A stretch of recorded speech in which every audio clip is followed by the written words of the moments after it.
Chapter 305. Leave. Zhuge Zhang didn't know what to do. He looked at the Golden King and asked with a frown, "What do you mean, Your Majesty?" Even though Prime Minister Zhuge had seen a lot in his life and had experienced countless storms and waves, he couldn't help but feel a little confused. No wonder Prime Minister Zhuge Zhang didn't know what to do. He had never experienced such a situation before. It wasn't just Prime Minister Zhuge. Everyone suddenly turned to look at the Golden King. Sword Saint even picked up his sword subconsciously. As the saying went, a country couldn't be without a ruler for a day. The Middle Empire was a huge empire with a vast territory and hundreds of millions of people. How many things were waiting for the emperor to deal with every day? Many of the emperors of the Middle Empire only left the capital a few times in their lives. How could the Middle Empire leave its emperor for a moment? However, the third prince said that he wanted to leave. Although he said it casually like a child from an ordinary family, saying to his parents, "I'm going out to play, and we'll be back before dinner." However, this was definitely not a small matter. It was impossible for him to agree casually and let it go easily. This, Prime Minister Zhuge pondered for a moment. "May I ask where you are going, Your Majesty? When will you be back?" "To the Elf Island." "It's hard to say exactly how long it will take," the Golden King said. "Elf Island? Isn't that the story of the Divine Dragon Empire? How do we get there?" Ouyang Zhu asked. "I have my ways." The third prince appeared unfathomable. It seemed that he really had a way. However, he didn't even know where the Elf Island was. "Must we go?" Sword Saint asked. "Of course." Golden King nodded. "Your Majesty, please reconsider," Prime Minister Zhuge said loudly. As the saying goes, a country couldn't be without a ruler for a day. The Golden King interrupted the Prime Minister. "Prime Minister, believe me, I am still a descendant of the Li family. I understand this principle better than you. Your Majesty is right." The Prime Minister lowered his head and bowed. "Since Your Majesty is clear, then, that's why I asked you to discuss this matter," the Golden King said. "After I leave, there needs to be a regent in my place. Who do you think is suitable for this person?" As soon as the Golden King said that, the four big shots in the tent looked at each other. Had His Majesty made up his mind? Had the matter of going to the Elven Island been decided?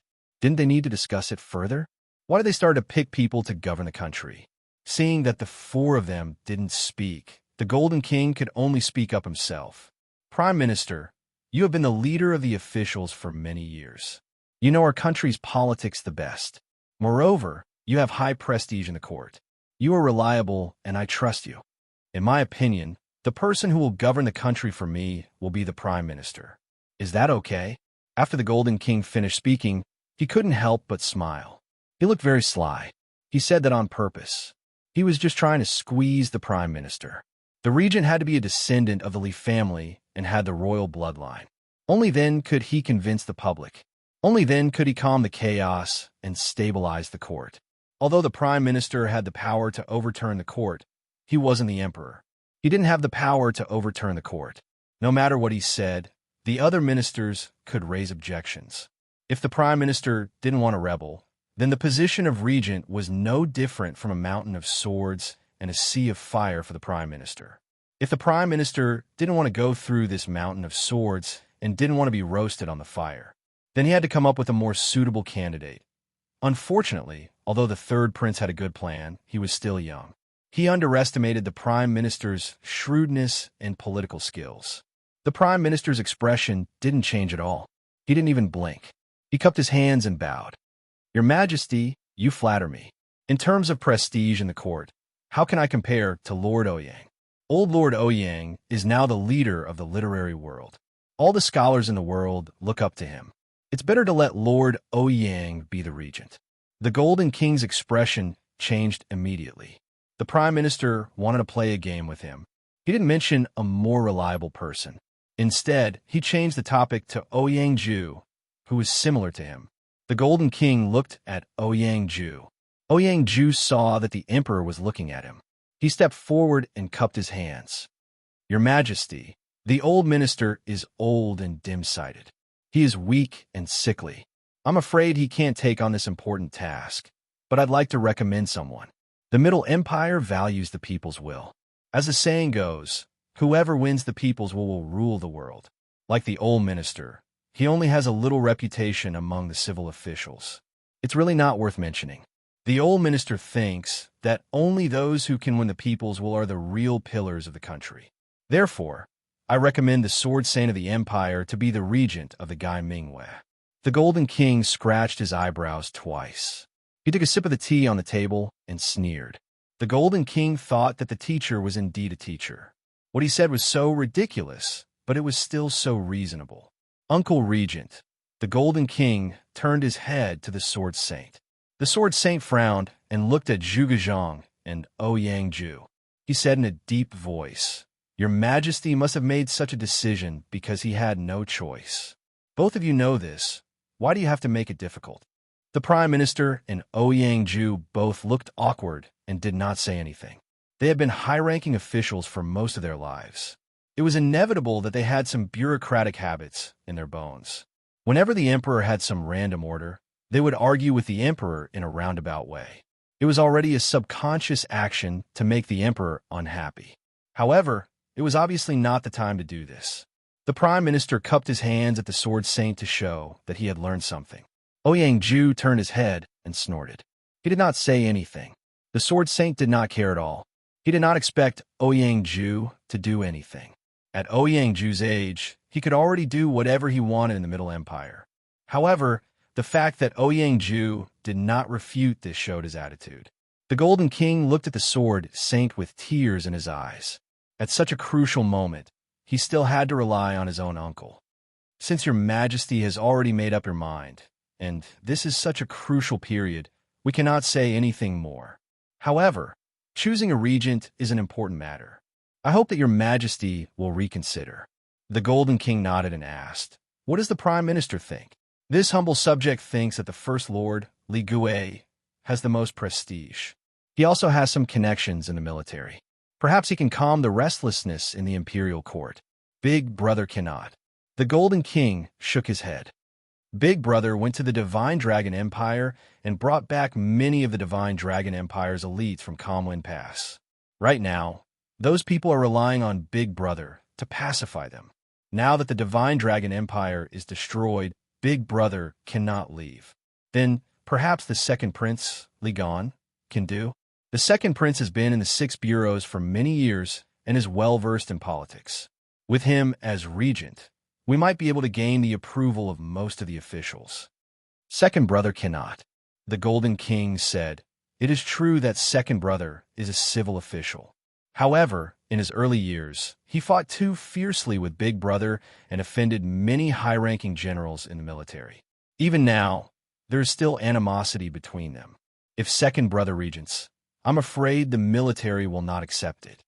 Then, the fifth prince, Li Jian, can do. The fifth prince is very elegant and has a virtuous reputation," the Prime Minister said. "Ha! This time, the Golden King did not even say anything. Elegant and elegant? If this was in an ordinary household, it would naturally be a good thing. However, in a royal household, this was called not doing proper work. You could properly govern a country, but you did not learn the ways of an emperor. What was the point of reciting poems and composing essays every day?" This, the 8th prince, the Prime Minister could not continue.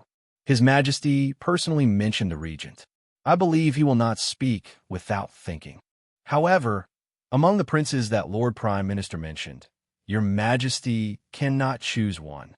Since that is the case, I believe your Majesty already has a suitable candidate in mind.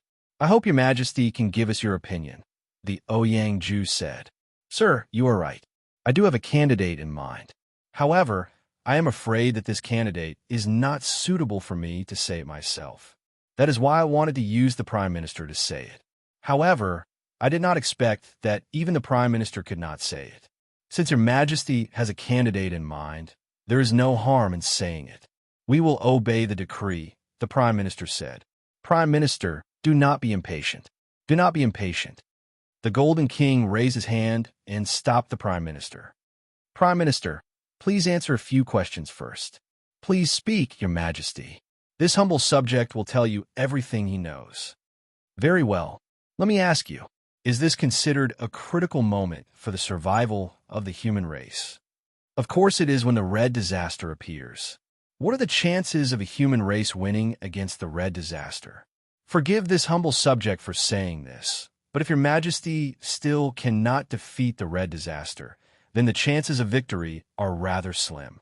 The divine dragon empire has already been destroyed, or rather, it has been taken over by the red disaster.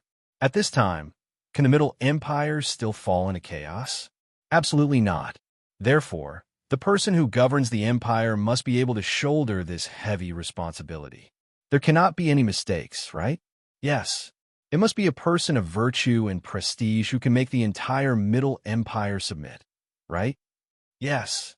It must be a member of the royal family, right? Of course. Otherwise, it will not be enough to convince the public. Since that is the case, I have a suitable candidate. Please speak, Your Majesty. The current Emperor Emeritus, Li Zheng. Xing. At first, there was a deathly silence. Then, there was an extremely crisp sword hum. Lord Sword Saint actually couldn't hold back and pulled out half of his sword. In an instant, the sword aura was like the wind, extremely sharp. In an instant, several slender and large holes appeared in the tent where the emperor lived. They were all caused by the sword aura. The Ouyang Ju first glanced at the sword saint, then hurriedly cupped his hands at the Golden King and said, Your Majesty. The Golden King looked at the Ouyang Ju and said, Sir, please speak. Do you disagree with my words? The old minister really does not agree. Please enlighten me, sir. The son does not speak of his father's surname. Your Majesty, what you said earlier is not appropriate. The Golden King looked at the Ouyang Ju and smiled. He knew that Sir was purely interrupting. He saw that his uncle was at daggers drawn, so he wanted to ease the atmosphere. Uncle, do you think what your nephew said is wrong? The Golden King looked at the Sword Saint and asked, So your long speech was meant for me? The Sword Saint looked at the Golden King and sighed. The Golden King did not deny it. Those words were meant for the Sword Saint. Among the 4 people present, Ying, Yi, and Zhuge were both loyal to Li Zheng. Now that Li Yu's subordinates were doing things for the sake of the big picture. Now that the Golden King proposed this matter, the 2 of them would definitely not reject it. In fact, they were even happy to see it happen. As for Sir Ouyang, although he was not too happy, he would not say much, because he could clearly tell that this was the best decision for the Middle Empire. Moreover, Li Zheng was Sir Ouyang's student. Only the Sword Saint. Only he would strongly oppose this matter. The Golden King knew in his heart that his uncle had always wanted to stab his father to death. Until now, he had not made a move completely because he cared about his nephew. Do you know what you were saying? The Sword Saint said in a deep voice. His voice was as cold as the cold light on the blade. I know, and I clearly know that this is the best decision. I have to leave. After I leave, only he can control the Middle Empire. The Middle Empire has never had a precedent for the retired emperor to return to power. The situation we are in now is also a situation that has never changed in 1,000 years. Do you know how many people and how much risk they took in order to get you to the throne? We spent a lot of effort to get the throne, but now you want to let Li Zheng return to power. Won't all our efforts be in vain? Won't we become the laughingstock of the world? How many people risked their lives for me? I don't know, but I can roughly imagine it. I am very grateful to them. I feel that only in this way can the empire be stable. Only then can I be a wise emperor. Only then can I be worthy of them. Moreover, the world will not laugh at us. Li Zheng is in his prime. Of course I know. If you come back when another prince is in power, I guarantee that you will still be the Golden King. But if Li Zheng is in power, the world will have changed by the time you come back. It won't change. I am the emperor now. In the world, I am only slightly weaker than Brother Long. I am much stronger than Uncle. Do you dare to kill your father? I don't dare. Then what's the point of this? You are a descendant of the Leaf family. Why are you so useless? Because I'm still a member of the Guy family. Trash. You can't even practice swordsmanship, and you still have the face to call yourself a member of the Guy family. Uncle, that's not right. As far as I know, you're the only one in the Guy family who is good at swordsmanship. Don't tell me you are the one who was adopted. Scram. This is the Emperor's tent. Only you can scram. Good boy. The Sword Saint was extremely angry, but he calmed down. Because just as he was about to kill the third prince, he thought of his poor sister. The moment he thought of his sister, all the anger in the Sword Saint disappeared. The Sword Saint looked at the third prince and asked seriously, "If there is a change in the future and you can't be the emperor, will you still not regret it?" "I can't say for sure. We can talk about it when the time comes." "Oh, that's true. Do you really want to do this?" "Yes." "Good. Now you are the Golden King. You can do whatever you want." After saying that, the Sword Saint turned into a sword light and disappeared with a whoosh. Golden King sighed and felt guilty for failing to live up to his uncle's painstaking efforts. In the sky, the Sword Saint stepped on a flying sword and shuttled through the white clouds. The expression on his face was not as gloomy as the third prince had imagined. Instead, he was smiling and full of gratification. The Sword Saint looked at the blue sky. It was as if he could see his sister's face. "Ming-Ying, is very good. She is affectionate and loyal. She is a good child of our Guy family. She was not led astray by the Li family. Is willing to give up the throne for the sake of righteousness. Compared to those Li family members who are willing to do anything for the throne, she is much better. Really good. Is really good. Being able to give up the throne after being the emperor is really admirable. Maybe it is because he grew up in a brothel. Because of this, he does not care about power. I was dissatisfied with Mr. Ouyang because of this. But now it seems gold and white jade by songs and laugh, drunk till the moon is light. He is indeed a member of the Guy family. Is really good. You can rest assured." Chapter 306. The Sword Saint turned into a ray of light and left, leaving a large hole in the emperor's tent. The Golden King looked at the light coming from the hole and shook his head without saying anything. It was just a tent, not worth much, not to mention it was old. As long as the Sword Saint didn't stop him, it was fine. "Uncle has already left, which means he won't stop you." The Golden King said, "What do you three think?" The Prime Minister and Ing naturally didn't have any objections. They hadn't even recovered from the huge surprise. However, Ouyang naturally had some objections. "Your Majesty, this is a serious matter. Are you sure you don't want to reconsider?" The Ouyang said, "I have made up my mind. Your Majesty may lose the throne because of this. Does your Majesty really not care about the throne?" "Sir, don't try to provoke me. Let's do it this way. I can only rest assured if the retired emperor is in charge of the court. Your Majesty is really a wise ruler." Ouyang bowed, showing his sincerity. The Golden King nodded. He thought to himself, "I will have to fight with Brother long after I return from the Island of Wise Spirits. I don't even know if I will live or die. As for the throne and whatnot, how could he care so much about it? Well, since no one has any objections, then let's do it." The Golden King saw that the Ouyang didn't say anything, so he finalized the result of this discussion. "Prime Minister Ing, you two can return to the capital now and ask the retired emperor to come out and stabilize the situation."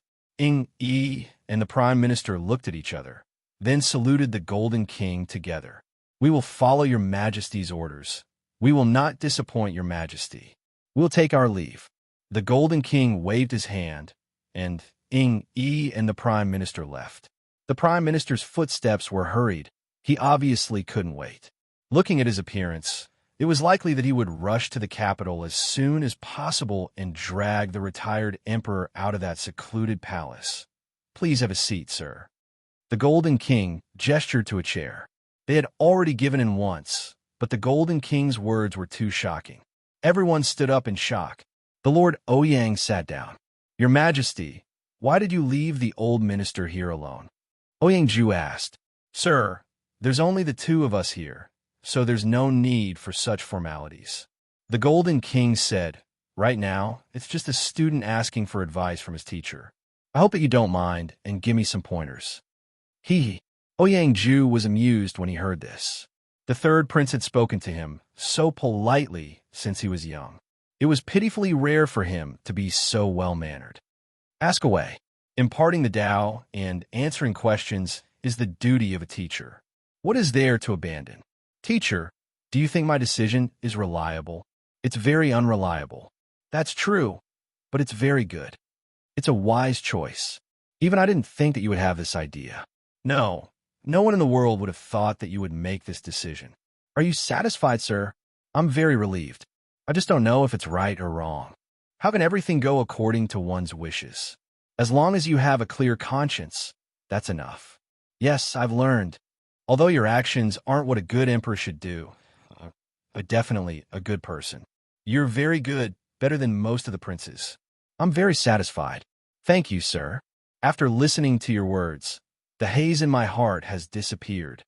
Hee, since that's the case, your majesty should just follow your heart. The old minister will take his leave. Please wait, sir. Is there anything else, your majesty? I know that you're knowledgeable in both astronomy and geography, so I have a question to ask. Speak. Who's Liu Bei? Who? Liu Bei. I've never heard of him. Where did your majesty learn of this person? From Brother Long. Is there a story behind him? Discussing heroes while drinking wine. In the end, Ouyang Ju left in a hurry. The third prince felt that he should have gone to look up the history books. It seemed that letting a dragon have the upper hand in knowledge was something that Ouyang Ju, the leader of the literary world in the Middle Empire, could not tolerate. The third prince shook his head and called for a guard. He asked him to find 2 low-profile clothes that were convenient for him to move about. This made the guard very worried. How could an emperor have low-profile clothes? Even if an emperor went to the battlefield, he would wear golden armor. Where did the word low-profile come from? However, the third prince was an emperor after all. Such a small matter was nothing. If he didn't have any, he could just buy 2 clothes.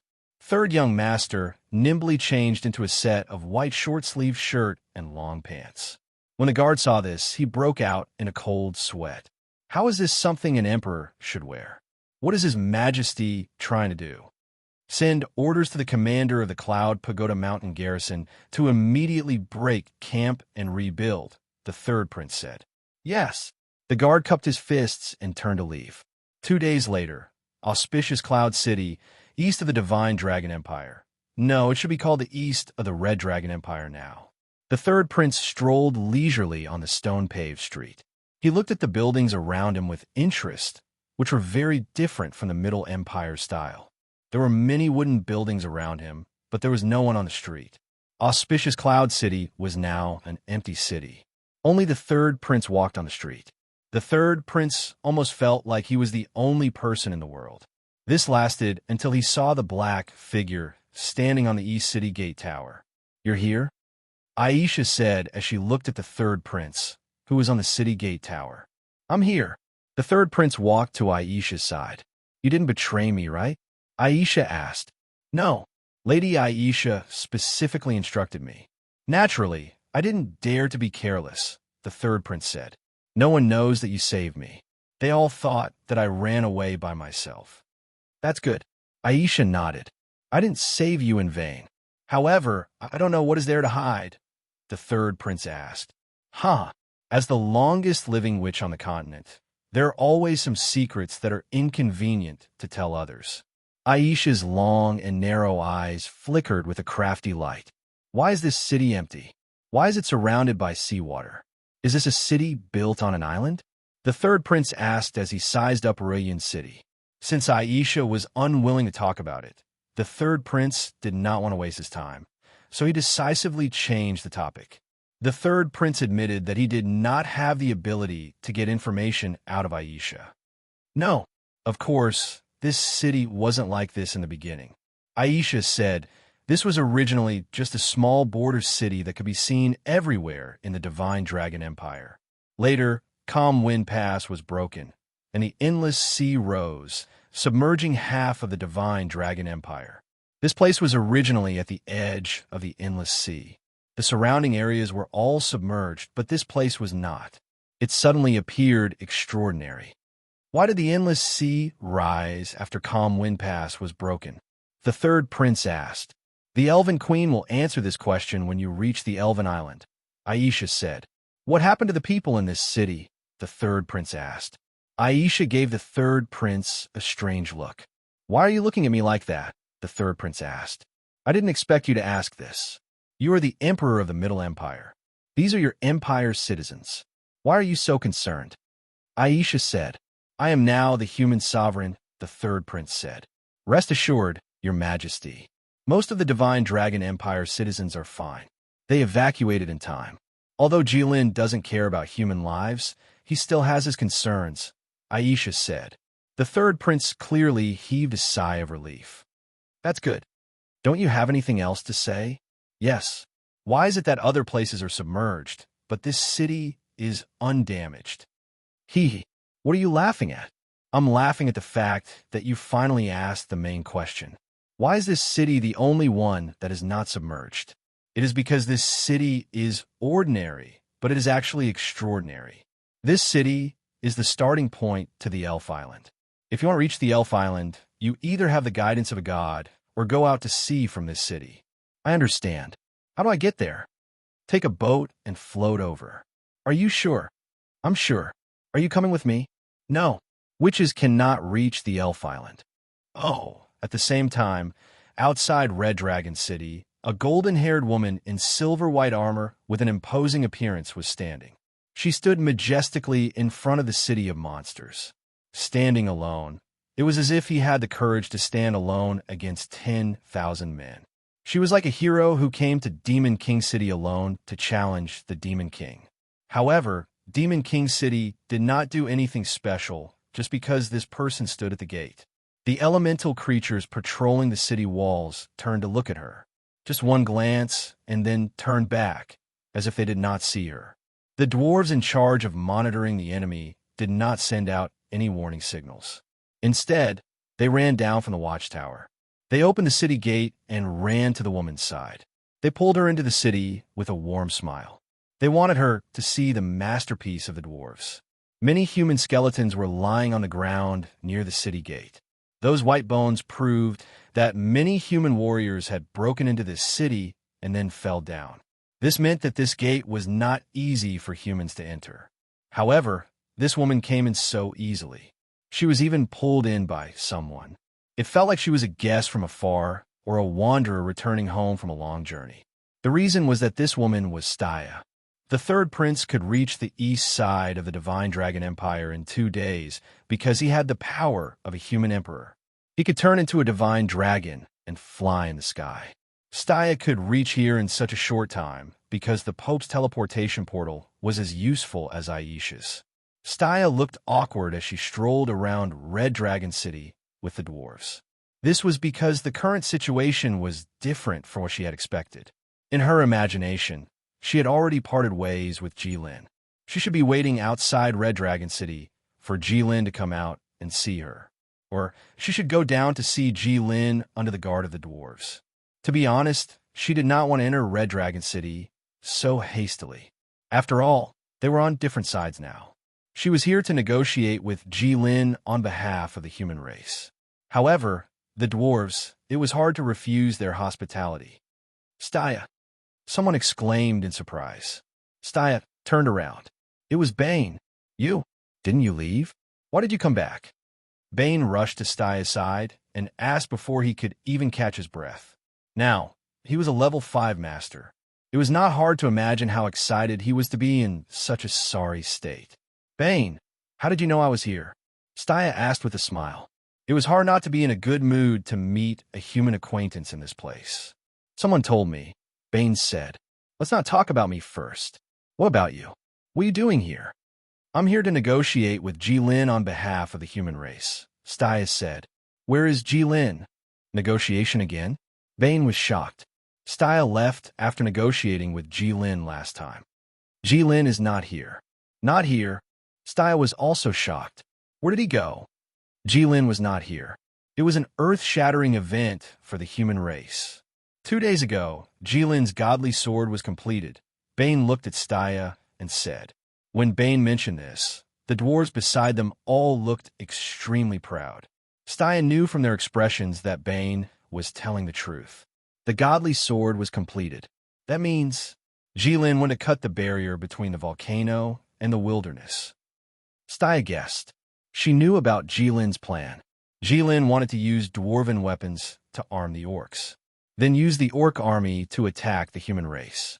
In order to complete the first step of the plan, they had to destroy the barrier. Should be, Baines said, and this trip will take 2 days. Logically speaking, it shouldn't take that long. No, Staya suddenly said. I have to stop him. Otherwise, it'll be a disaster for both the orcs and the humans. I don't think there's a rush. Jilin hasn't come back yet. You can't talk to him. Coincidentally, I asked for your help in the email. Come with me. Bane grabbed Staya's wrist and turned around to lead Staya to the underground city of Red Dragon City. The situation is critical now. Negotiating with Jilin is the most important thing. What are you taking me to do? Staya asked as she followed Bane. Princess, let me ask you, which is more important, saving one person or saving hundreds of thousands of people? Bane asked without looking back. His footsteps were extremely firm. How can I compare? Staya said, I have to save hundreds of thousands of people and save one person. How can I compare these things? I can only try my best. I knew you would say that. Bane smiled. Now, I'm taking you to save someone. Who? Is there anyone else in Red Dragon City other than you? Staya froze. Yes, Bane said. After you left, Jilin captured another princess of the godly dragon empire. She's locked up on the second last level of Red Dragon City, which is above the Red Dragon Palace. Locked up. Staya grasped the key point accurately. Yes, locked up, Bane said. Compared to you, this princess's treatment is like heaven and earth. She's locked up in a prison cell built by the dwarves all day long with arm-thick shackles on her feet. It's a horrible sight. Also, this princess isn't as powerful as you. That princess is a bit weak and lives in fear all day long. She washes her face with tears. It's so tragic. Bane talked for a long time, but Staya didn't respond. Finally, he couldn't help but look back. Staya was so angry that her face turned red, and her hair stood on end. Chapter 307. Staya, it was hard to say. Her code of conduct was the standard of a knight. But what was the standard of a knight? Humility, integrity, compassion, bravery, justice, sacrifice, honor, and soul. This was the code of conduct of all the knights of the Church of Light. Bane wasn't sure if anyone could do all of these. He didn't think so, but he knew that this was Staya's goal and Staya's dream. Staya had been working hard to become a real knight, although Staya was always humble. In Bane's opinion, Staya was the closest person to becoming a knight among all the people he knew. This kind of person was upright, righteous, and had a clear heart. It was as if she had been living in the light all her life and was determined to spread the light to every corner of the world. She was a positive person like the sunshine.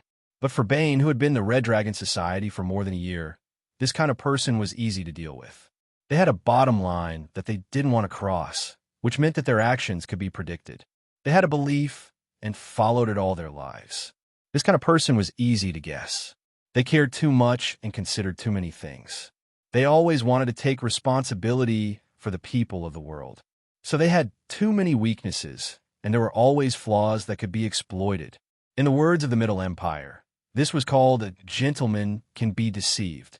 This world was too cruel to good people. Bane looked at Staya, whose veins were popping out on her forehead, and thought silently. See, you're too kind and innocent. That's why you're so easily provoked by yourself.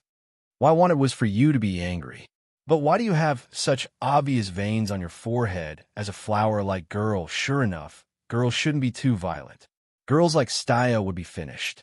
Except for her appearance, she didn't look like a girl at all. No. In the end, could someone who could fight with a level 8 monster in close combat still be called a girl? Bane had a lot of thoughts in his mind, but he didn't forget the important thing. He led Staya to walk freely in the underground city of the Red Dragon City. The dwarves passing by were still greeting them. Soon, Bane led Staya to the second last floor of Red Dragon City. It was the floor where they lived before, and it was also the floor where the princess was imprisoned. Staya followed Ben and kept walking forward, looking back and forth at the completely different place. Staya thought that if it wasn't for Bane leading the way, she might not have been able to find the place by herself. On the second last floor, the elemental creatures and dwarves were basically nowhere to be seen. This was because they rarely came to the bottom 3 floors. The elemental creatures didn't come because they were instinctively afraid of Jilin. The reason why the dwarves did not come was probably the same. If anyone knew that a terrifying creature like Jilin lived there, they wouldn't go there unless it was absolutely necessary. This was true even if Jilin was one of them. Knowing that there was a tiger in a mountain, but heading towards the tiger's mountain sounded very brave. But doing this kind of thing requires a certain amount of motivation. Either there was a treasure in a mountain, or the mountain was blocking the way, so they had to go over. If there was no necessary motivation, then it was purely seeking death. The dwarves didn't have this kind of motivation and obviously didn't like to seek death. However, Staya had this kind of motivation. The 2 people's footsteps echoed in the stone corridor. Even in this extremely quiet situation, they could still hear the echoes. This was a special design of the dwarves. When people's feet stepped on the ground, it would make a particularly loud sound. This way, they could guard against intruders to a certain extent. Suddenly, there was a strange sound mixed with the footsteps. Staya stopped and listened carefully. This was Jilin's hometown, and it had been carefully transformed by the dwarves. It was not surprising that any kind of danger would happen here. Although it shouldn't hurt her, it was always right to be careful. Bane followed Staya very cooperatively and stopped, turning to look at Staya. Staya listened attentively for a while, then looked at Bane and said, "Is it crying?" "Yes." Bane nodded. "Ever since the princess was caught, she has been crying every day. Jilin is a bastard," Staya said, gritting her teeth. Yes. Bane quickly agreed.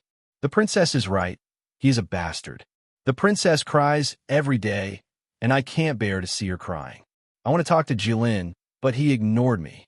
I want to secretly save the princess, but I don't have the ability. Even if I can take the princess out, I can't take her through Mount Gerda. Let's go and save the princess." Staya snorted and strode out. Bane looked at Staya's strong back with admiration, thinking that there were advantages to not looking like a girl. Look at her. She was so forthright. Although Bane admired her, he still rushed in front of Staya and stopped her. "What are you doing?" Staya asked. "I have something to tell you," Bane said. "Now." Staya tilted her head. "I don't know when Jilin will come back, but I still have to tell you," Bane said. "I'm afraid you don't know what's at stake. Princess, you came to see Jilin for something, right? Make it short." Staya was very straightforward. "Okay," Bane said. "Jilin values Lysana very much. So much that it's a bit unusual." "Lysana? She's the one who's crying right now." Ben raised his thumb and pointed behind him. "Oh, go on." Staya understood. "This princess is different from you. She's received a lot of treatment that you've never had," Bane continued. "For example, the newly built prison cell. For example, the hastily made shackles. Before Lysana came, there was no such thing as a prison cell in Red Dragon City, because Jilin doesn't have the concept of keeping people alive. But for Lysana, Jilin went through a lot of trouble. I understand what you mean. Jilin rarely cares so much about a human. Then, what do you want to say?" Staya looked at Bane with her clear eyes. Bane suddenly felt uncomfortable. He subconsciously tilted his head and avoided Staya's gaze. It was as if a beam of sunlight shone directly into his heart. The darkness in his heart was illuminated, and he had nowhere to hide. He was exposed directly under the sunlight and looked so dirty. "It's been a long time since I felt so ashamed," Bane suddenly thought. "What I mean is, if you save Lysana while Jilin isn't here, Jilin will be very angry. Although he won't do anything to you, you have a huge responsibility. But you're carrying an important mission now. You're here to negotiate with Jilin. It doesn't seem wise to provoke him before the negotiation begins. You'll be at a disadvantage." Bane's voice became softer and softer as he spoke, and he became less and less confident. Staya's gaze was so righteous and fearless. It was as if there was no darkness at all. How did this person grow up? Bane secretly glanced at Staya and thought. When he was with Staya, Bane didn't think much of it. Back then, he was still a country bumpkin. He thought all nobles were like this, let alone royalty. However, He stayed in the Divine Dragon Empire for a year and played all kinds of tricks in the Red Dragon sect. He schemed against others and was schemed against by others.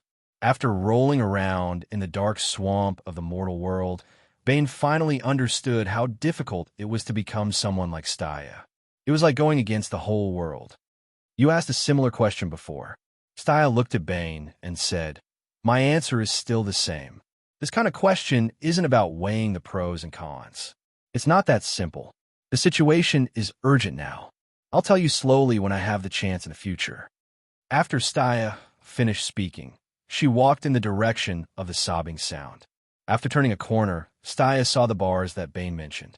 It was indeed a prison cell that had just been built. The traces were still very new. Then, Staya saw a petite girl with black hair.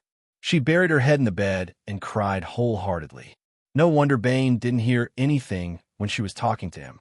Staya frowned and turned to look at Bane. "The princess of the Divine Dragon Empire?" "Yes," Bane said, "but she's very special. Are you sure she has nothing to do with the third prince?" "I think so. Her age doesn't match. Can't she be his sister?" "I don't think so. Stop talking nonsense. Go and greet her. I don't want to scare her. It's not convenient for me. Go quickly." Staya actually kicked Bane.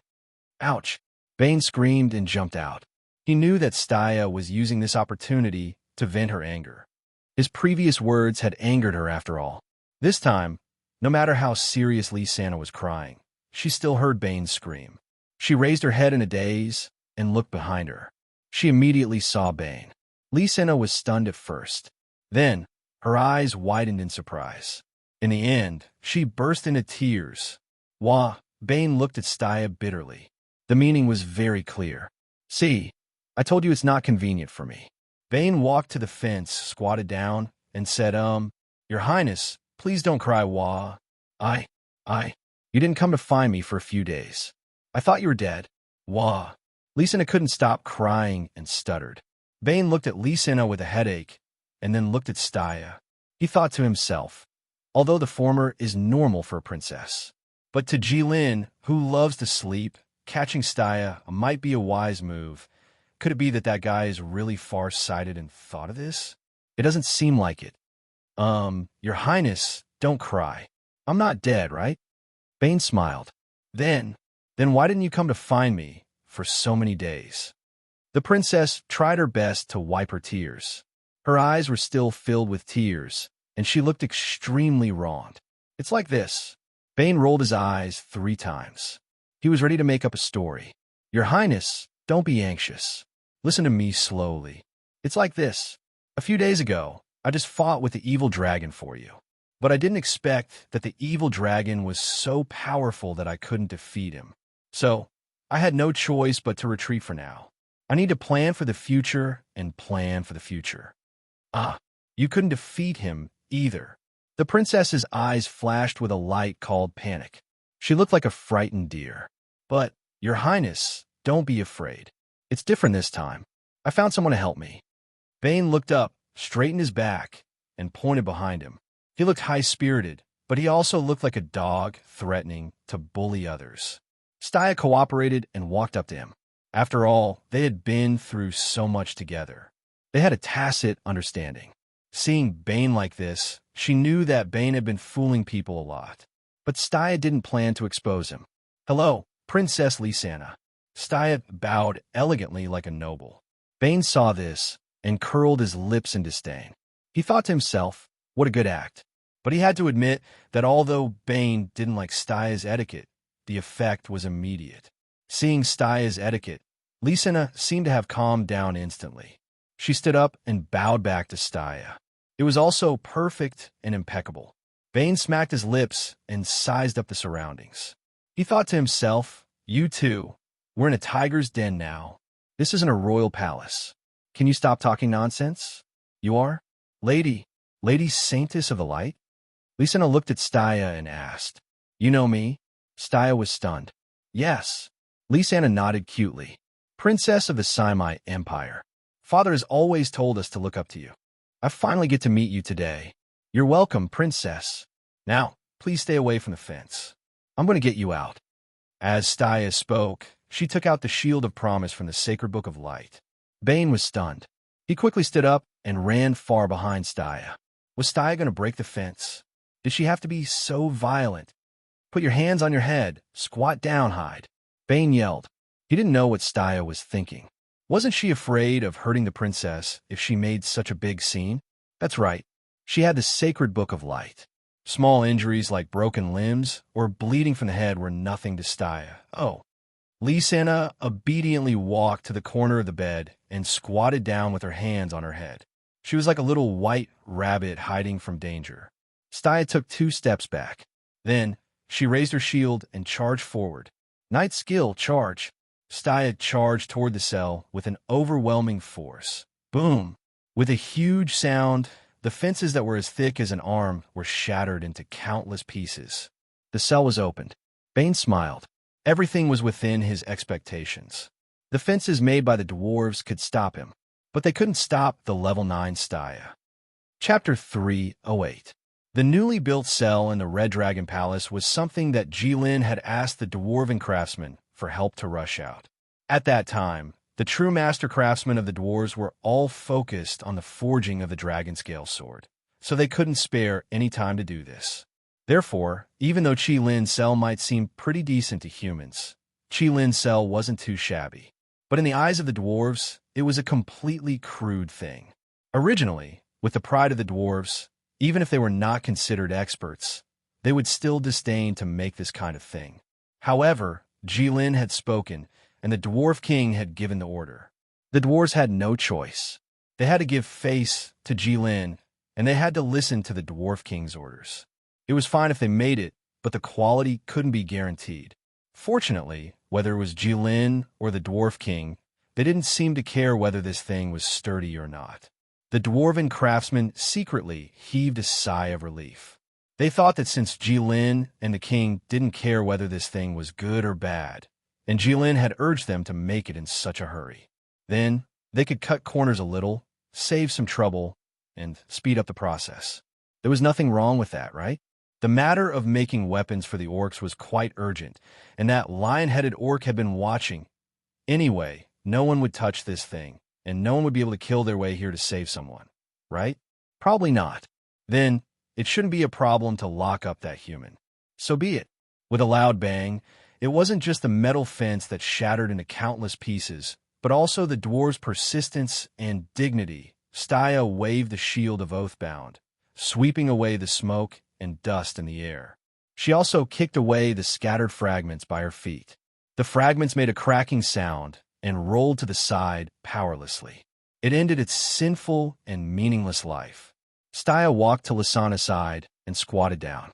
She patted her shoulder gently and hugged her. Lysana curled up in the corner, her body curled into a ball, but she was still trembling uncontrollably.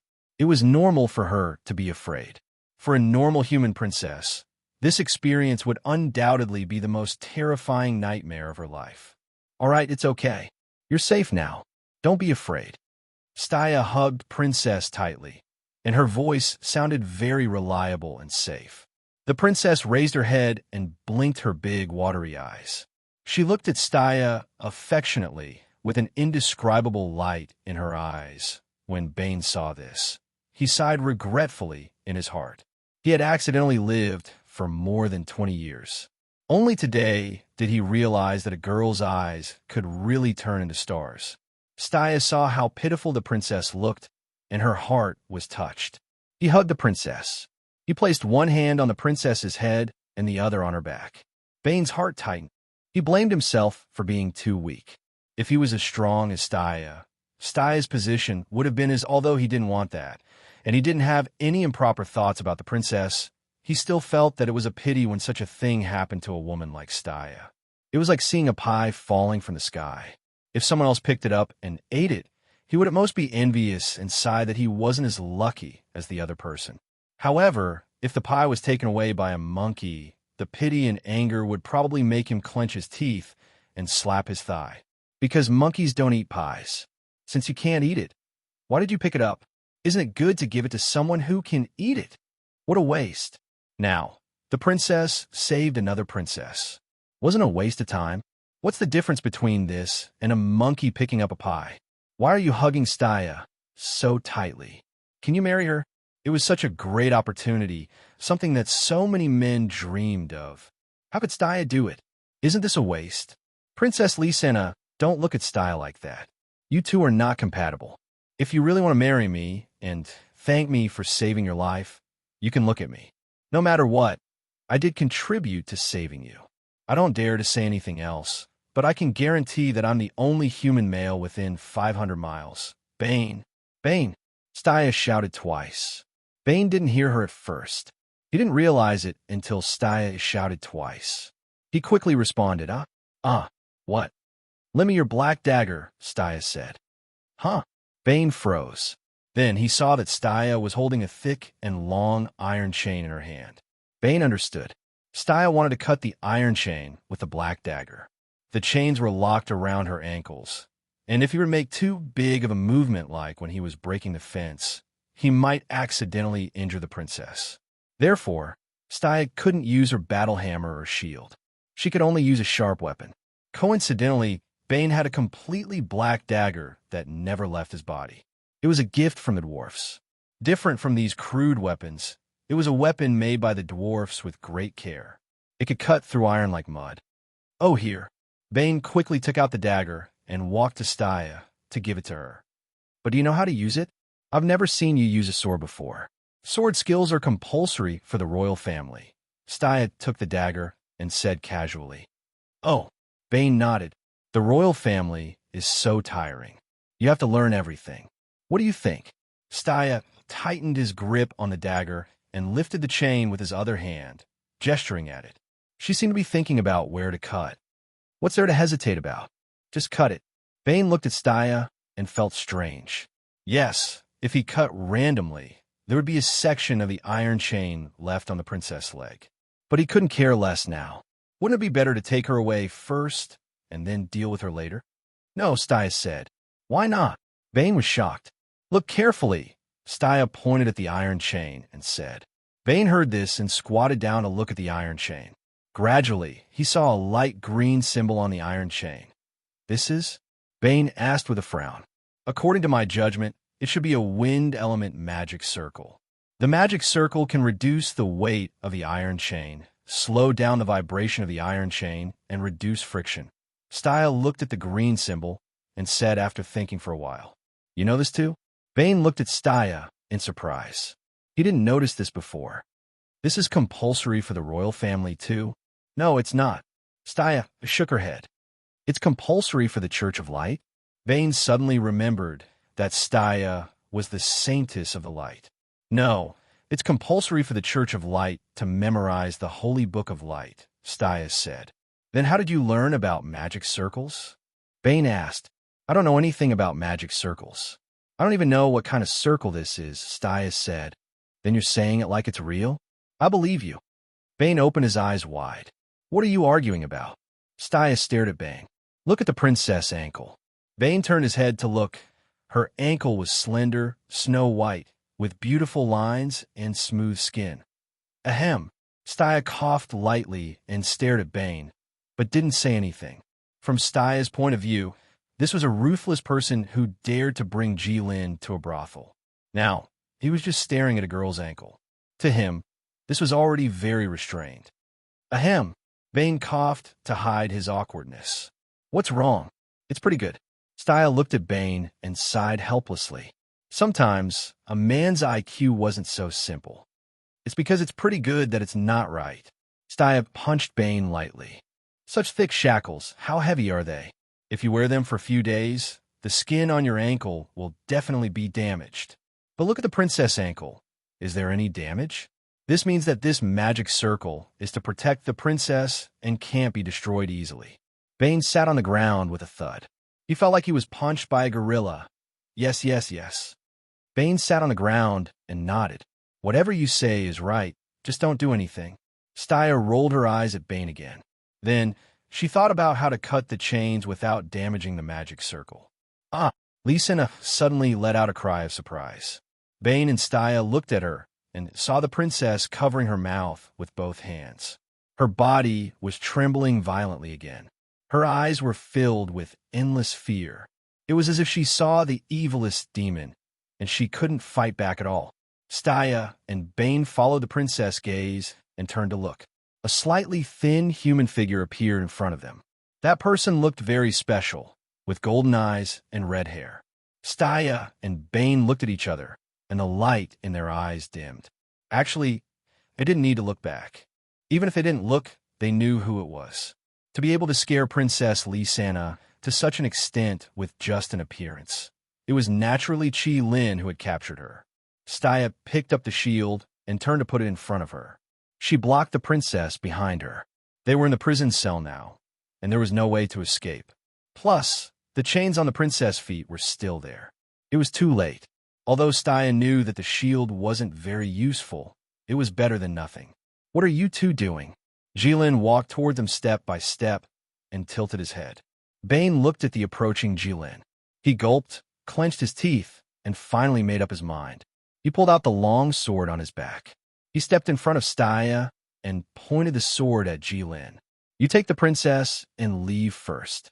I'll hold him back," Bane said softly. Staya heard and turned to look at Bane, but she didn't move. "Didn't you leave? Why are you back?" Jilin looked at Staya and said, "Do you want to save her?" "No." Staya stared at Jilin. She didn't want to miss Jilin's every move. Even though she knew that she couldn't stop him, she would try her best. "I'm here to negotiate with you on behalf of His Majesty and the human race. Why are you still here? Go now." Bane was so anxious that he wanted to stomp his feet. "Negotiation again?" Jilin said. "Human Emperor? You mean the third prince, right?" Yes. You've already fought with him." Staya nodded. "Take the princess and leave now." Jilin was getting closer and closer. He was almost blocking the hole in the cell. Bane couldn't stand it anymore. He stomped his feet and rushed toward Jilin like a sword leaving the bow. He stabbed with his sword, like a flash of lightning that cut through the night sky. Sword move, no return. Although Bane only knew one move of the sword technique, he had already practiced it to the point where it had both form and spirit. Even if the Sword Saint saw it, he wouldn't be able to find anything wrong with it. "Yes, we've already fought. He's too weak to be a threat," Jilin said to Staya with a smile. At the same time, he grabbed Bane's sword that was as fast as lightning. Crack! The long sword broke. Jilin threw the tip of the sword on the ground and walked past Bane. Even the human emperor was too weak to be a threat, let alone him. Bane attacked Jilin, but Jilin didn't care at all, because as far as he was concerned, Bane's sword was just a joke. It was a harmless joke between friends. Not only did Jilin not take it seriously, but Bane also didn't take it seriously. Staya didn't take it seriously either. Bane's sword was broken, but he didn't look upset or surprised at all. That's right, there was nothing to be surprised about. It was a matter of course. When Bane asked Staya to leave, Staya didn't move. That was why. How long do you think you can stop Jilin? 1 second? Or 1 second? None of them, right? Although his courage was commendable, he didn't have to work hard. After all, the human emperor has only been on the throne for a day. Staya reminded Jilin. Yes, that's true. Jilin nodded. But even if he completely masters the power of the human emperor, he can't beat me. How do you know? Staya asked. It's fate, Jilin said. He doesn't know how to fight. You know that. He can learn. No. It has nothing to do with learning. He wasn't born to do this. There were many things that were decided before one was born, and it was not something that could be changed by human power. For example, no matter how strong a stag is, it can't beat a hungry lion. That's fate. The fate is with the human emperor. No, it's not. The fate is not here. The way of heaven is clear and fair. How can it be with one person? That's a good idiom. You taught me well. Stop. Staya suddenly let out a roar. Jilin obediently stopped. While they were talking, Jilin had already walked out of the cell. Hearing Staya's yell, Jilin stopped at the edge of the cell. He crossed his arms in front of his chest and leaned against the fence that was still intact. He looked at Staya playfully. Bane turned his head and looked at Jilin, who was leaning against the fence, and then looked at the broken sword in his hand. Bane threw the sword on the ground casually. The situation was over. There was nothing he could do. He could even go back to his room and sleep. Princess Lysana had already retreated to the corner and curled up into a ball again. She was like a little white rabbit that was targeted by a hungry wolf and had nowhere to run. Chapter 309. Bane was a smart person. He knew how to judge the situation.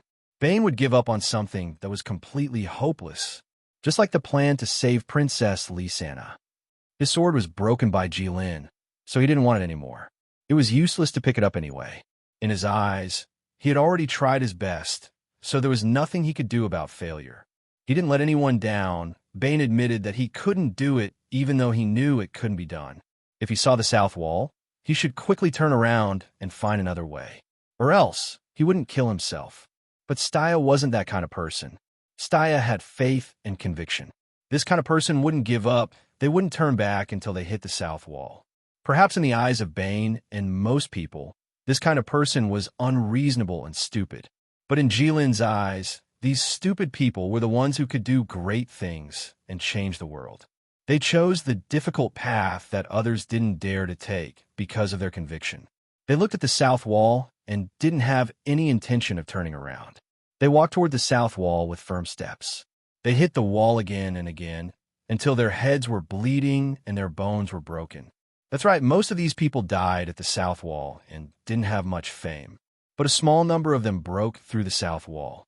The world would call this a miracle.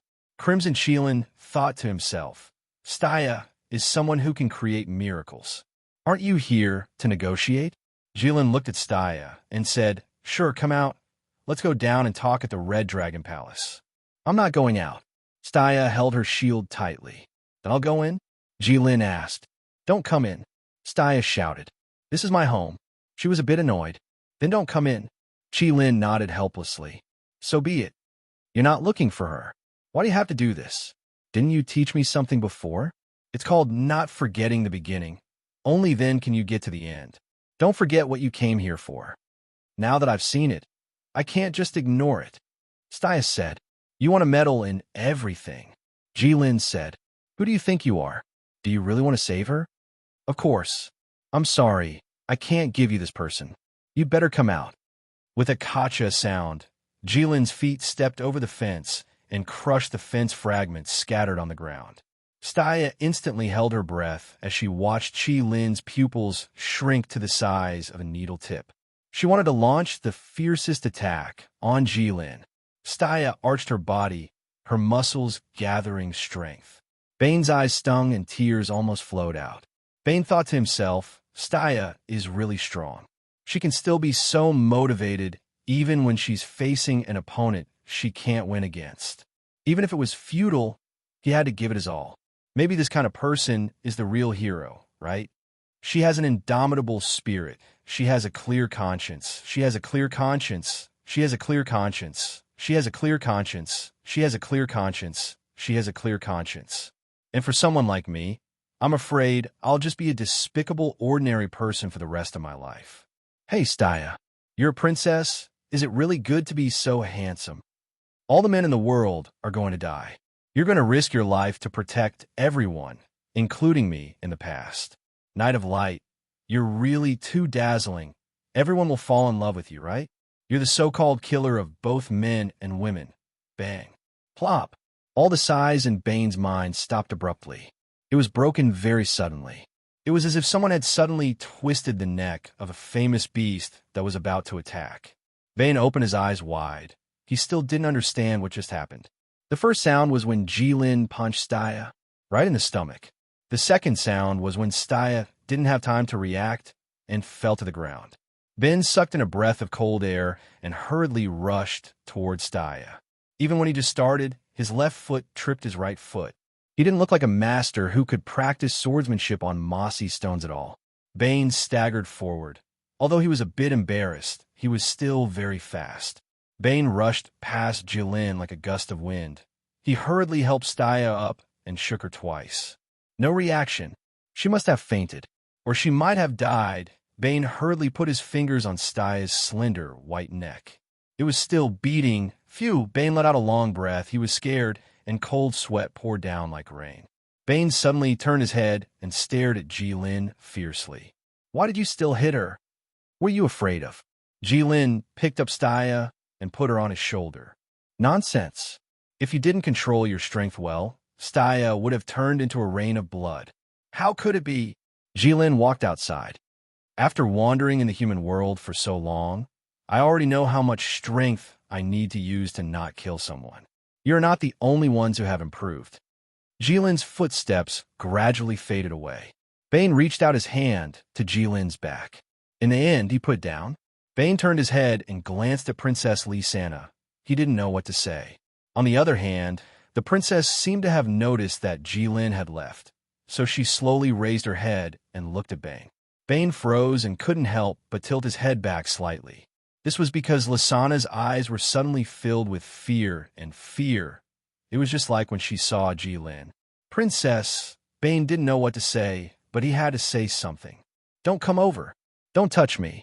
You're in cahoots. You're all in cahoots. Lysana took the initiative to gain the upper hand. Bane sighed and swallowed the words that he hadn't thought of. At this point, it was indeed useless to say anything.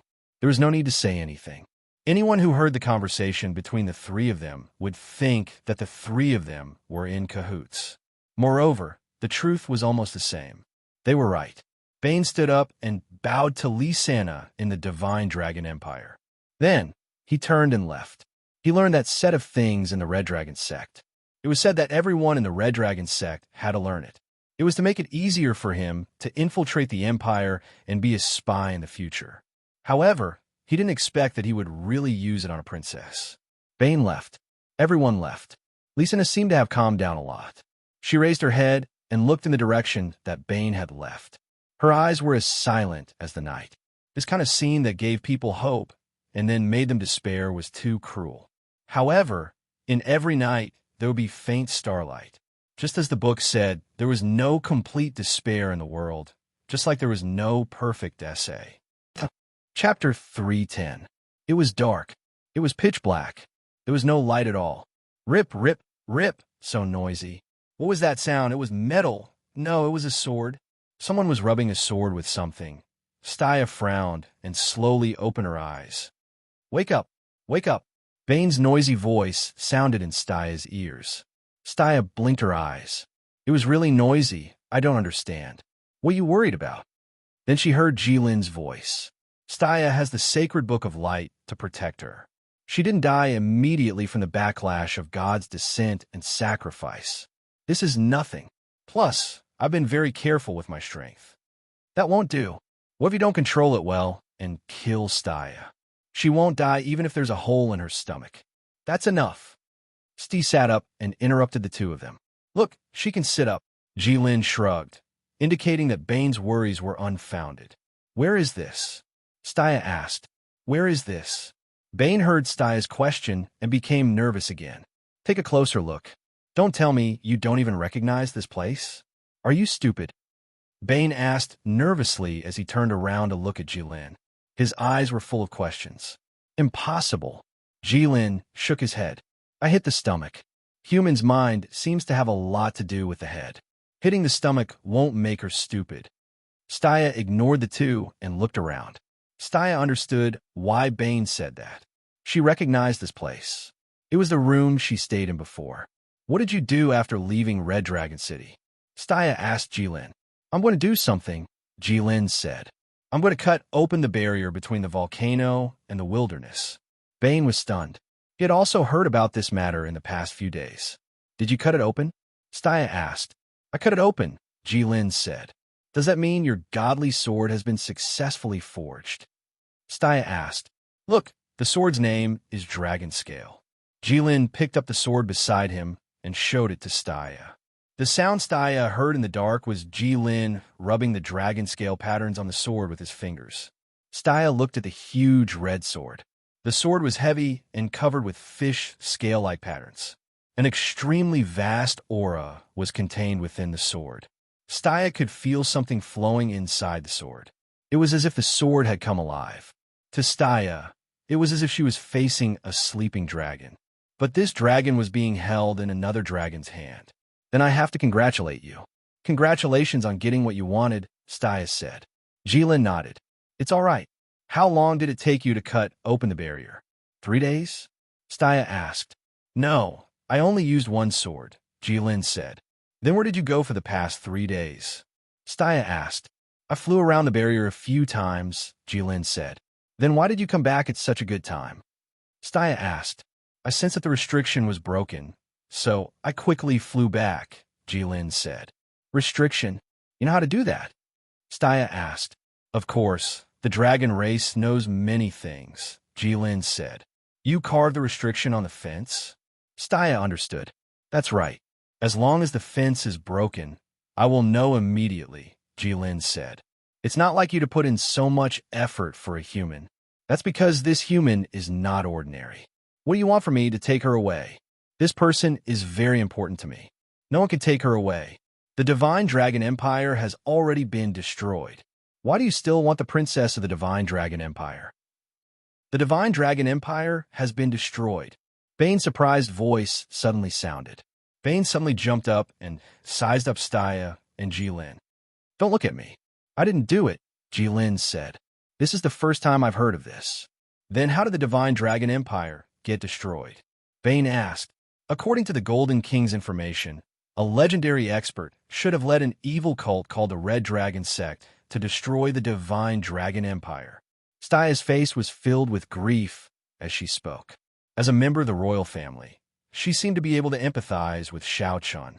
Bane sucked in a breath of cold air when he heard that. He thought to himself, the sect leader is indeed impressive. If I were still in the Red Dragon sect, I would definitely be promoted and become rich. My future would be limitless. See, I told you it wasn't me. Jilin nodded repeatedly. I haven't finished speaking. Staya looked at Jilin and said, in the last battle, the Red Dragon sect had a large number of people besieging Divine Dragon City. However, the Divine Dragon Empire had not completely lost yet because Divine Dragon City was tall and deep enough to resist the rebel army. That is, until you destroyed Divine Dragon City's walls. Only then did the Divine Dragon Empire lose. Jilin fell silent. Bane looked at Jilin and thought, great, so it's still you.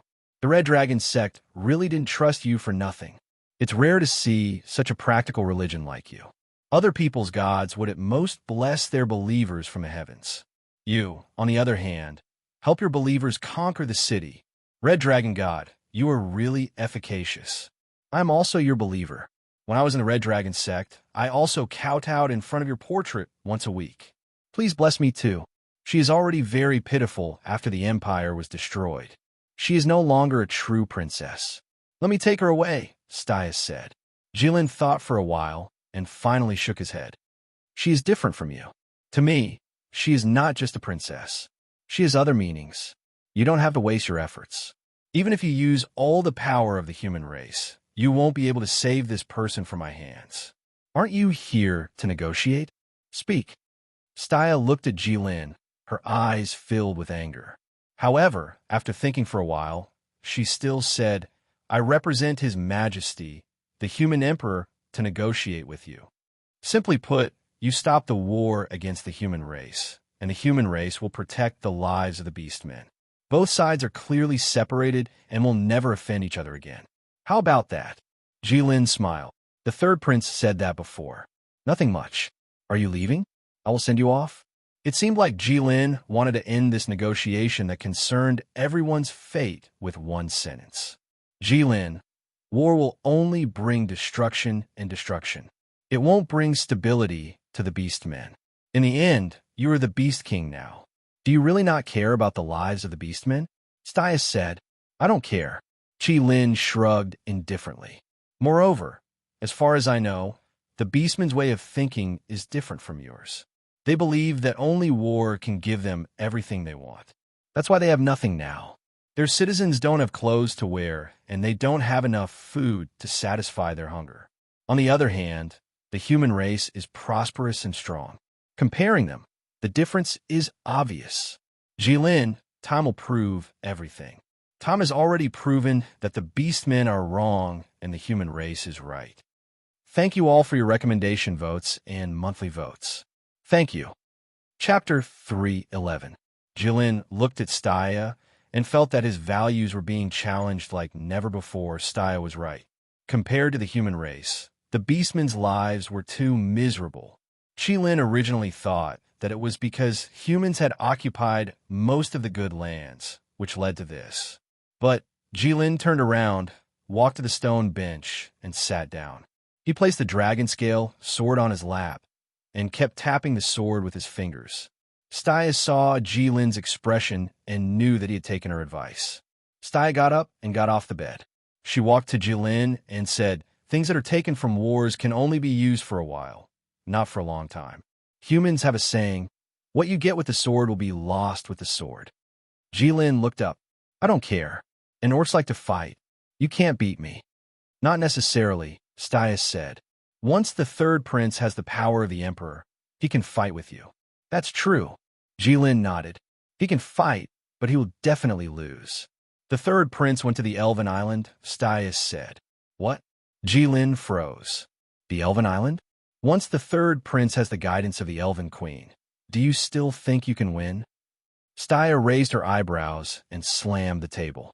Jilin was silent. He lowered his head and thought for a while. Then he looked up. "Yes." Jilin stabbed the sword into the ground. "I have a sword now." Staya glanced at the red sword and then stared at Jilin's golden eyes. "Are you willing to fight with the third prince?" Jilin's golden eyes flashed. "If you can convince Sing and the Dwarf King, I won't stop you." "Okay." Staya stood up straight and said in a low voice, "Where is he? I'll go look for him." "Up there." Jilin pointed upwards. "Bane knows." Staya looked at Bane. Bane nodded, indicating that he knew. "Jilin," Staya called. "Huh?" Jilin looked at Staya. "Why do I feel like you've changed again?" Staya looked at Jilin seriously. Her appearance did not change at all, but she looked like a different person. "What do you mean?" Jilin was stunned. Bane looked at the two of them curiously. "I'm not sure either." Staya bent down and pressed on Jilin's shoulder. "It's just a feeling. If it was the previous you, you wouldn't have mentioned the Dwarf King and Sing. You only know how to make your own decisions and stick to them." Jilin frowned. Ben's eyes widened, and he was at a loss of what to do. He thought that Staya's posture did not look good. Jilin would not be looked down upon by others, and he did not like to be touched by humans. Staya knew all these things, but "Can you finally see others in your eyes?" Staya said this out of nowhere. But Jilin understood. Bane understood too. Jilin looked at Staya blankly. After a long while, he smiled. "Look at this sword." Jilin pointed at the dragon scale sword. "Do you know how much effort the dwarf race put in for this sword?" "I can probably imagine," Staya said. "You probably can't." Jilin shook his head. "Do you know? The dwarf race almost went bankrupt for this sword. Thousands of years of savings all gone in one night. Because of this, the Dwarf King still often climbs into my treasure mountain to pick up treasures to make up for the deficit. Even on the day the sword was completed, the Dwarf King was so excited that he wanted to jump into the lava lake in the Red Dragon Palace to die for the sword. If I didn't stop him, you would have to negotiate with others later." "Impressive, right?" "It's quite impressive." Staya nodded. She knew that the dwarf race was very concerned about the sword, but she didn't expect it to be to this extent. The Dwarf King, the king of the race, died for the sword. "But do you know why I asked the dwarf race to make this sword?" Jilin asked. "To cut open the barrier between the volcano and the wilderness?" Bane said aloud. Jilin rolled his eyes at Bane. "At that time, we didn't know there were orcs in the world." "Oh, that's true." Bane looked a little distracted. "Then what's the reason?" Staya asked. Jilin chuckled and looked at the dragon scale sword. "Nothing, I just think it's fun. I think it's cool to hold a sword. Think about it. A megalosaurus holding a huge sword that only humans have. How cool would that be?" Staya didn't say anything because she couldn't understand Jilin's thoughts. What was cool about that? On the other hand, Bane nodded in agreement. "You see, it's just something that doesn't matter to me. It doesn't matter if it succeeds or not. But to the Dwarf King, it's more important than his life. If it succeeds, he'll be so happy that he wants to die. If it fails, I think he'll still die. Even I can't stop him. And Sing and the orcs too. They really treat me like a god and want me to lead them to destroy the human race. They're waiting for the weapons made by the dwarves, waiting for me to cut open the barrier, waiting anxiously. But in fact, giving them the weapons made by the dwarves is just a small matter to me. It doesn't matter if they have a dragon scale sword or not, and whether they can cut open the barrier or not. Aisha can teleport the entire dwarf empire here. Why can't she teleport some weapons to the wasteland? Even if she can't, I can make 2 trips and send those weapons over. It's an extremely simple matter. But to them, it's so unimaginable. Although they're weak, although their troubles aren't worth mentioning in my eyes, they're the same as me. However, they're just like me. They are real, living beings with joy and sorrow. Through the Dwarf King, I seem to understand a little. Jilin said that he understood. But Staya and Bane were a little confused. The two of them looked at each other, wondering what happened to the dragon all of a sudden. Bane even went through Jilin's words in his heart, but he couldn't figure it out. He only said in his heart, "Brother, it's not just the orcs who worship you like a god. Don't forget about the Red Dragon sect." Staya didn't quite understand either, but she vaguely felt that Jilin's change seemed to be a good thing. "You seem a little confused?" Staya asked Jilin. "Yes." Jilin nodded. "I haven't thought through many things." "Then take your time. You have plenty of time," Staya said. "Yes," Jilin said. "At least you finally know that other lives are as precious as yours," Staya said. Jilin was stunned. "That doesn't seem right because I can live for a long time, but you only have 100 years. That means my life is more precious. Is the meaning of life decided by the length of time?" Staya said, "Based on what you said, the most meaningful life should be eternal. What is a normal life?" Jilin asked. "It doesn't count people like you," Staya said. "Then what determines the meaning of life?" Jilin asked. "Everyone has a different opinion. Some even say that life doesn't have any meaning," Staya said. "It's the same as not saying anything." Jilin pouted. "Such a great and profound question. Humans won't be able to figure it out with their 100 years of life," Staya said. "That's why I said you can live for a long time. You can think about it slowly." "How long do you think it will take?" Jilin asked. 100 or 200 years? 1,000 or 10,000 years? Staya smiled. "If I figure it out, do you want me to tell you?" "Sure, you can carve on my tombstone." "A tombstone that can last for 10,000 years? I'll try to make the tombstone bigger. Maybe I'll only carve a short sentence. I don't need such a big tombstone." "Then carve it bigger so the whole world can see it." "Sure." Bane looked at the two of them, one asking and one answering and chatting with each other. It wasn't the time for this. There was something important waiting for Staya to do. There was a princess trapped not far away from them, but they still started chatting. It was a heated conversation. At first, it was fine, but later on, the two of them started talking faster and faster. They seemed to be connected. Bane looked at the two of them. He couldn't get a word in. He didn't want to either. The meaning of life? That's great.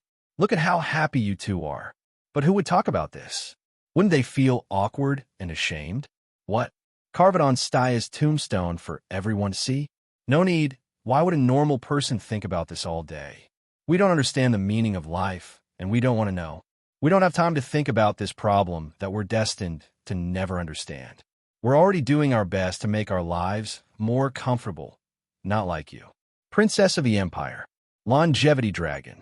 Jilin, I'm really happy that you can think like this. Staya looked at Jilin with a gratified expression. Jilin waved his hand. Go find Singh. If he insists on fighting, I won't stop him. Do you remember why you started this war in the first place? Stee asked. Do you remember? Yes. I think the weak humans are too proud in this world. I don't like them, so I want to find something for you. Jilin scratched his head. Then why did you give up now? I suddenly felt that my previous idea was a bit boring. Every human is like the Dwarf King. They're living beings with flesh and blood. That's great. Oh, right, the princess that you imprisoned is also... Don't even think about it. Jilin's voice suddenly became serious. He was completely different from the way he was thinking about life before. Staya, just in case, I'll say this in advance. If that princess really runs away from me, I'll be really angry. Go back and tell the third prince not to let anyone have any ideas about her.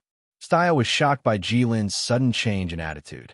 From the confusion and melancholy of a teenager to the crazy, murderous intent of a demon king. Jilin's change didn't have any transition at all.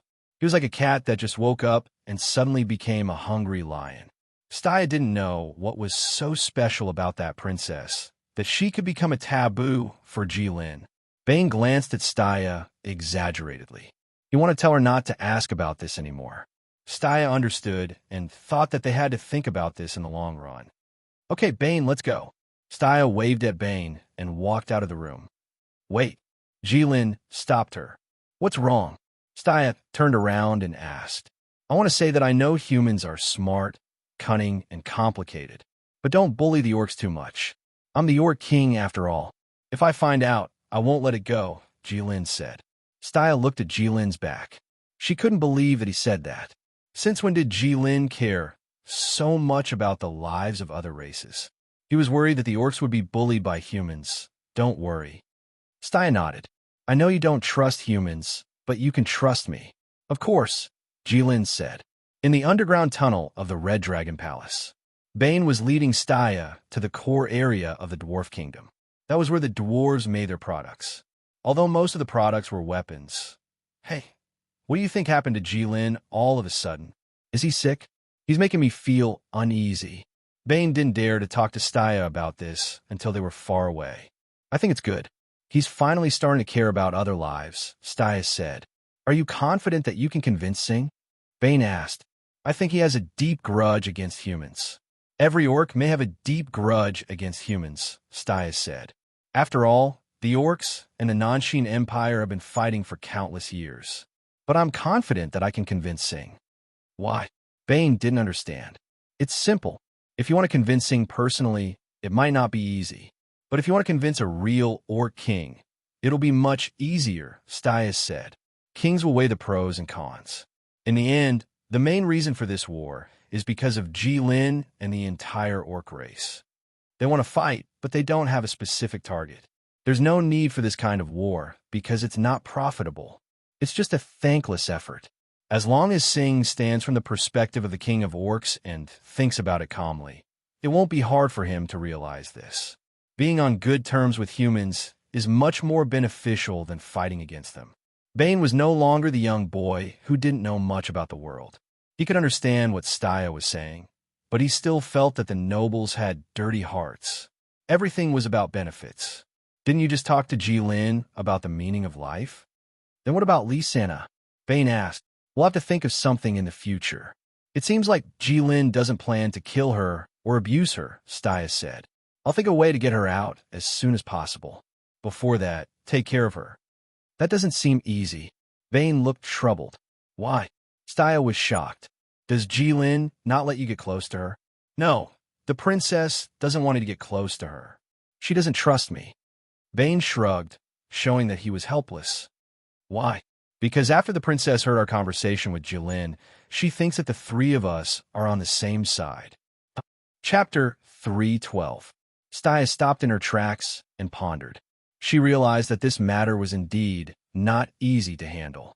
Just now, she, Bane, and Jilin were indeed too close. It could not be helped that they were on guard. This was not a small matter. Lysana did not trust the two of them now. However, the two of them were one of the few people in the world who could help her and were willing to help her. If there was a chance to save Lysana in the future, but she did not cooperate, then it would be very troublesome. Staya. Bane's voice sounded. Oh. Staya came back to her senses. Who exactly is Lysana? Why is Jilin so concerned about her? Speaking of which, Bane told Staya in detail about the Water Dragon King and the son of the Dragonite. I see, Staya realized.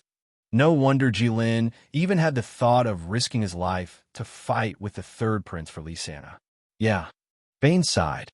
Jilin will not let her go. This time is different from the past. Usually, the people that Jilin wanted to kill were those that were convenient to him.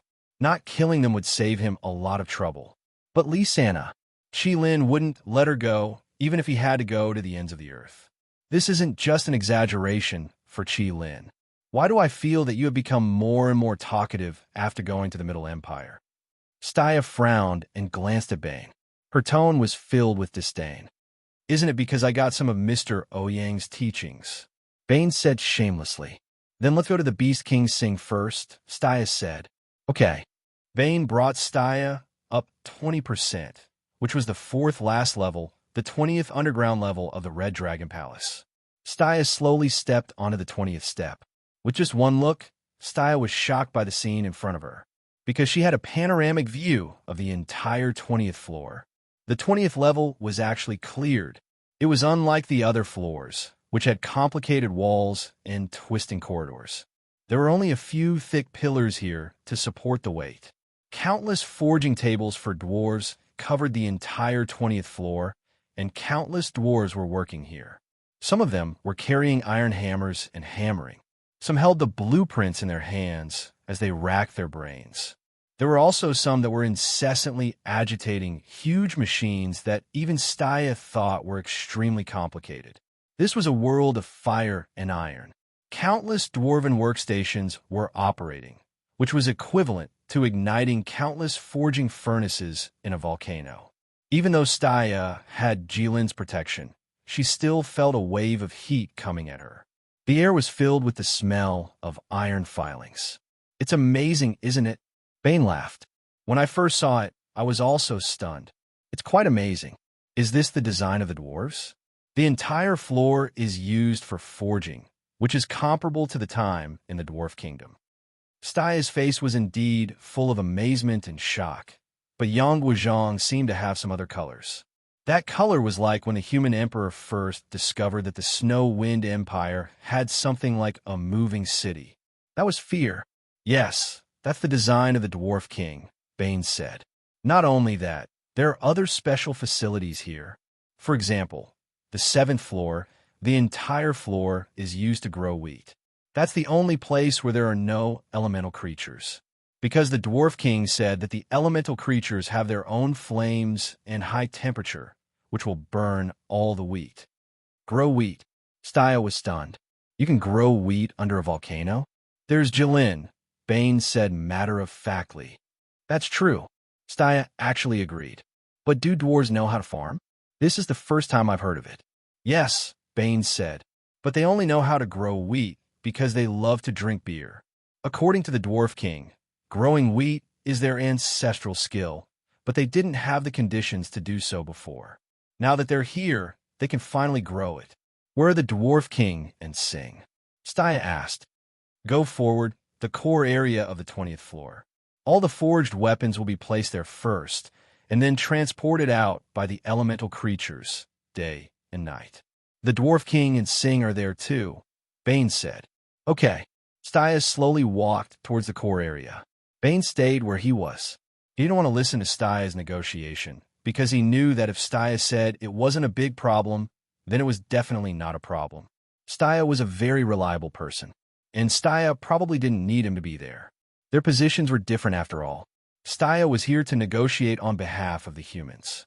Although Bane was indeed a human, he should be on Jilin's side no matter how he looked at it. The 20th floor was very big, unlike Jilin's 23rd floor.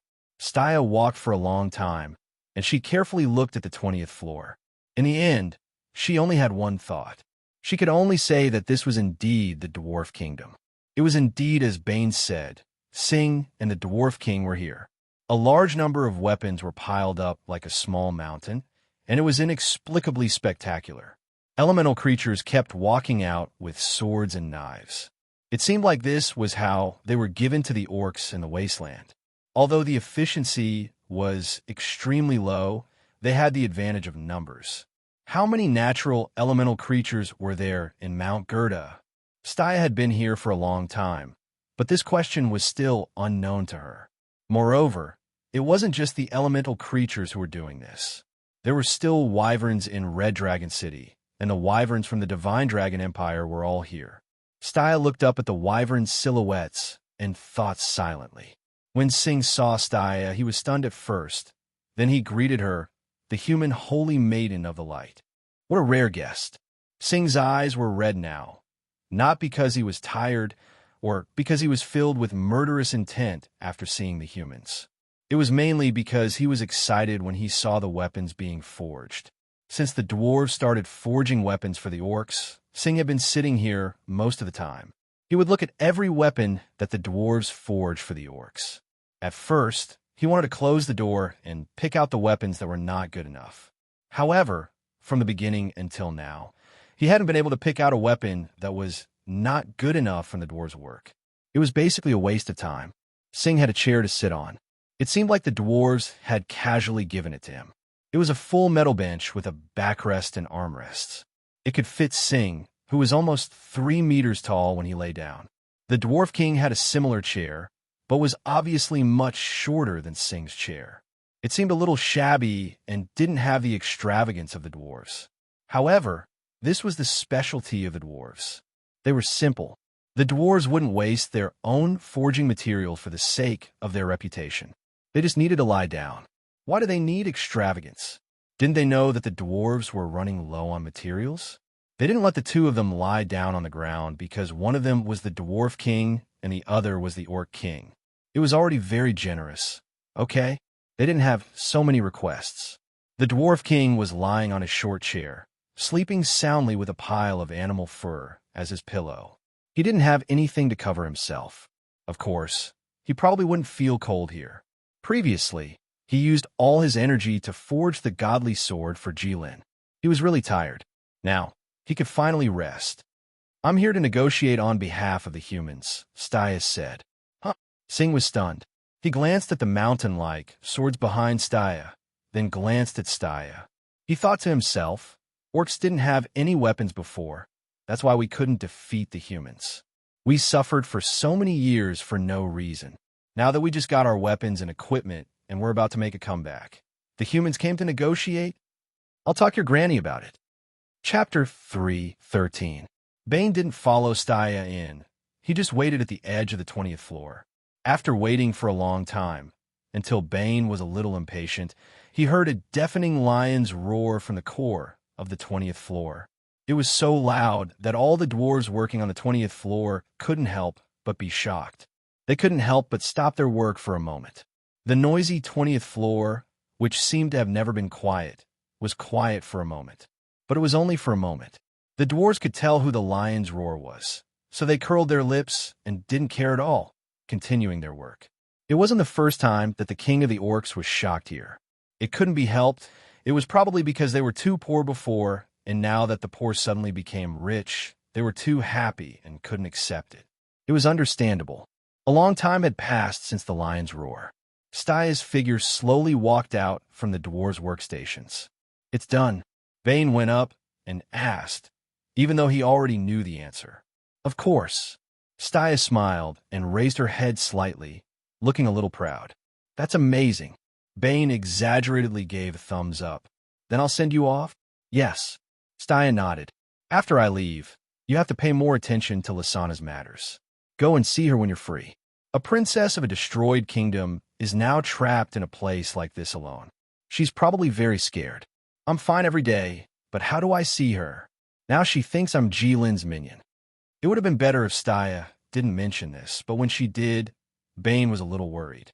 Bane, you're a very smart person. I know this kind of thing can't stop you. As long as you want to do it, there will be a way. Staia took out a way that a royal family should do. You only praise me at times like this. Bane snorted. But even if you didn't say this, I would still do it. Bane suddenly said the last sentence very seriously. Yes, then I'm relieved. By the way, you've been back for so long. Have you gone home? It's close to your home, right? Staia suddenly asked. Go home. Bane froze. After Staia mentioned it, Bane suddenly remembered that he hadn't been home for a long time. Staia already had the answer in her heart just by looking at his expression. Go back if you have a chance. Don't miss it. Staia's words seemed sincere. However, Bane didn't listen at all and just nodded silently. The 23rd floor of the Red Dragon City. Red Dragon's palace. Jilin was lying on a mountain of gold and treasures. He held the dragon scale sword in front of his eyes and observed it over and over again. Compared to the humans, the golden mountain, the goldness is suddenly, slowly, yes, Beast King. Sing walked to the golden mountain and knelt down on one knee. When he looked up, he was stunned, because Jilin had never been on the golden mountain in this form before. Also, he was still holding the sword and looking at it. It seemed like Jilin had been looking at the sword seriously ever since it was forged. Sing didn't know what was so special about it. Did the Beast King want to remember every pattern on the sword? But with the Beast Kings, he should have remembered it long ago after looking at it so many times. Sing, what's wrong? Jilin asked. His gaze didn't move at all. Why are you lying here like this? Sing asked. Get up. I've never asked you to kneel when you see me, Jilin said. I just want to experience what it feels like to lie here like this. Sing stood up. What does it feel like? It hurts a little, Jilin said. The blade of the sword was as smooth as a mirror. The light on the blade was as cold as the wind and snow in winter. It was a good sword, the kind that was not ordinary. Jilin's mountain only had golden treasures, but the sword did not seem out of place here, because the sword was inlaid with 4 dazzling gems. The blade was made of mithril. Simply put, the sword was very valuable. It was more valuable than gold of the same size. This was a treasured sword. How could you not feel uncomfortable lying on it? If it were anyone else, they would be dead by now. Sing looked at the lazy Jilin and was a little speechless. Speak. What do you want? Jilin asked. Reporting to the Beast King, the Saint of Light just found me and had a negotiation with me. You've seen Staya. Then? I think about the orcs attacking the humans. Can we slow down a little? Jilin finally turned to look at Sing. If the Beast King insists on attacking the humans, the orcs will definitely listen to your orders and follow you to death. Sing quickly said, That's not it. You've seen Staya. I'm not surprised that things have turned out this way, because she can always convince people easily, Jilin said. I just want to know how Staya convinced you.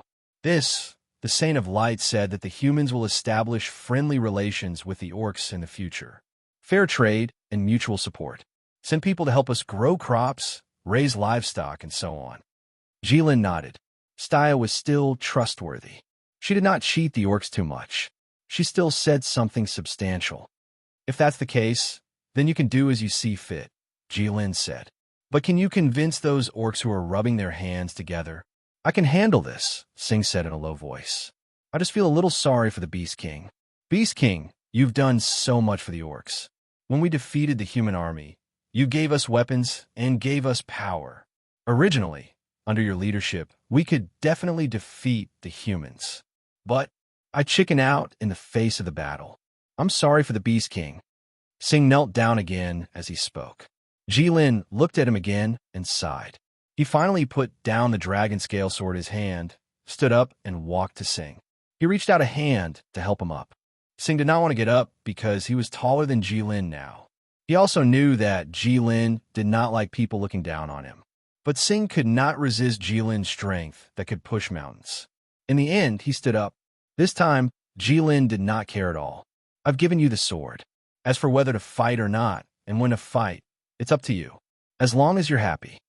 Thank you, Beast King. The Beast King's great kindness. The orcs will remember it in their hearts. From now on, if the Beast King orders, the orcs will not refuse, even if it's a mountain of swords or a sea of fire. Okay, you go back to the orcs first. Oh, right. Who will be in charge of the communication and negotiations with the humans in the future? The Dwarf King and I. Okay, let's go. Yes. Jilin looked at Sing's back as he left. He thought to himself, compared to the matter of the son of the dragon, the war between the orcs and the humans is nothing. You can fight or not. It's all up to you. I'm fine with anything. Chapter 314. Staya quickly returned to the royal city after achieving great results in Red Dragon City. This was the first time she returned to the royal city after being captured by Jilin. The Saimai Empire celebrated the return of the Saintess of the Light. Then, a month later, the news that the humans and the orcs were going to have friendly relations spread like wildfire. People didn't understand what was going on. They didn't know what was there to talk about with a bunch of beasts and demons. Many people were against the idea of establishing friendly relations with the orcs. They even caused a lot of trouble because of it. Staya was speechless every time she thought about it. Those people didn't know what it meant. They didn't know how hard it was to make Jilin give up on his original idea. It required a lot of coincidence. If the third prince wasn't the emperor, Jilin wouldn't even care about the humans. Negotiate. If it weren't for the incident with Lysana, Jilin might still be stubborn. If it weren't for the fact that the Dwarf King wanted to sacrifice himself for his sword, which greatly affected Jilin's state of mind, the result would be very different. Humans were like that. They would never lack clowns who didn't know anything. They thought they knew everything. Staya thought about this as she walked into the sacred king's study. "Your Highness!" The guard at the door saluted and said loudly. "Is my father here?" Staya asked. "His Majesty is inside.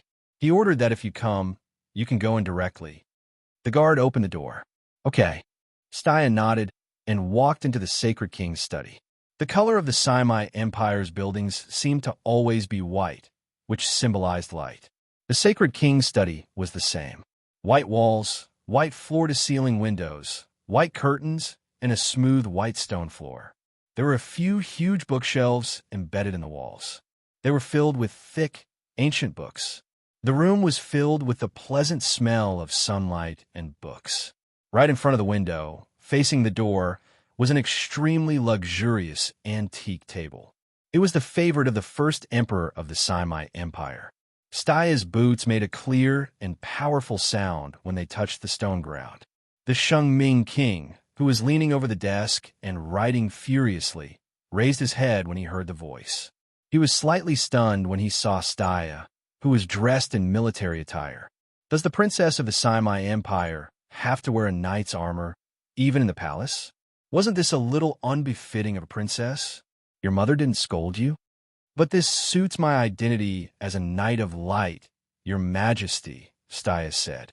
The Shengming king's expression suddenly became serious. Staya's, your majesty, immediately set the tone for this conversation. What can I do for you as a knight? There's something I don't understand. Speak, what's the matter? It's about the Golden King's ascension to the throne. What about that matter? As far as I know, the third prince needs to use the national weapons of each empire to absorb the world's fate. And the national weapon of the Saimai Empire is the Holy Book of Light. That's right. Father, you promised the Golden King that you would lend the Golden King the Holy Book of Light to help the Golden King ascend to the throne? That's right. But when you promised the Golden King, I was still at Jilin's place. I might not have been able to come back. Then, Father, what were you going to give to the Golden King? The Shengming king looked at Staya. His hand unconsciously touched the patterns on the table. He was silent for a while. Finally, the Shengming king slowly said, "There are two holy books of light. One is the one in your hand. It's a divine weapon given by the God of light. The other is the original version of the Holy Book of Light that's being widely spread by the Church of Light. It's the first Holy Book of Light made by the human race. And both of them are national weapons. Don't put all your eggs in one basket. This is a principle that all farmers understand." So you're saying that you didn't give all the fate of the empire to the third prince?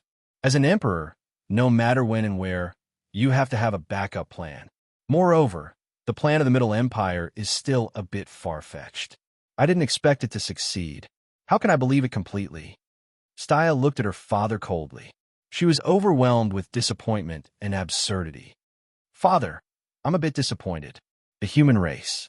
Can't we be completely united and cooperate without reservation? The Shengming king looked at Staya and sighed. You've been in the Church of Light for too long. So long that you've forgotten your royal instincts. The people of the Church of Light are a group of extreme idealists. They could yearn for complete unity and unreserved cooperation. But child, you can't believe this. You can never believe this. I'm the Holy Lady of Light. I'm second only to the Pope in the Church of Light. Why can't I be an idealist? Because you're my child first. The people of the Church of Light only have the God of Light above them, so they can think whatever they want. It doesn't matter as long as they believe that they're worthy of God. But we're different. We have the entire Saimai Empire above us. We can't be as naive as them in front of millions of people. Elven Island, in the depths of a dense forest. There were excessively green plants everywhere. It was truly verdant and glistening. Birds were constantly flying in the forest, chirping and chirping. The sound was crisp and pleasant. The air was filled with the fragrance of fruits and the freshness of plants. It was refreshing to smell it. In the middle of the forest, there was a small clearing. There was a wooden table and wooden chairs in the clearing. It looked surprisingly harmonious with the surrounding environment. The third prince was sitting on the wooden chair, holding a cup of pure green liquid in his hand. The third prince lowered his head and looked at the drink. He looked at his reflection in the cup. He looked at it very seriously, paying full attention. It was just a cup of drink. Even if it was unique to the Elven Island and was very rare, it wasn't worth the third prince's attention. The reason he looked like this was because he didn't dare to raise his head. The Elven Queen was sitting opposite him. As long as the third prince raised his head, he would be able to see the Elven Queen's mesmerizing face. But the third prince was too embarrassed to look. The third prince sighed in his heart. He hated himself for not living up to expectations. He had really wasted his time growing up in Spring Breeze House. There was actually a woman in this world who was so beautiful that he was embarrassed to look at her. Thinking back when he was young and absurd, he had hooked up with all the beautiful women in the capital. However, this was indeed a bit unreasonable.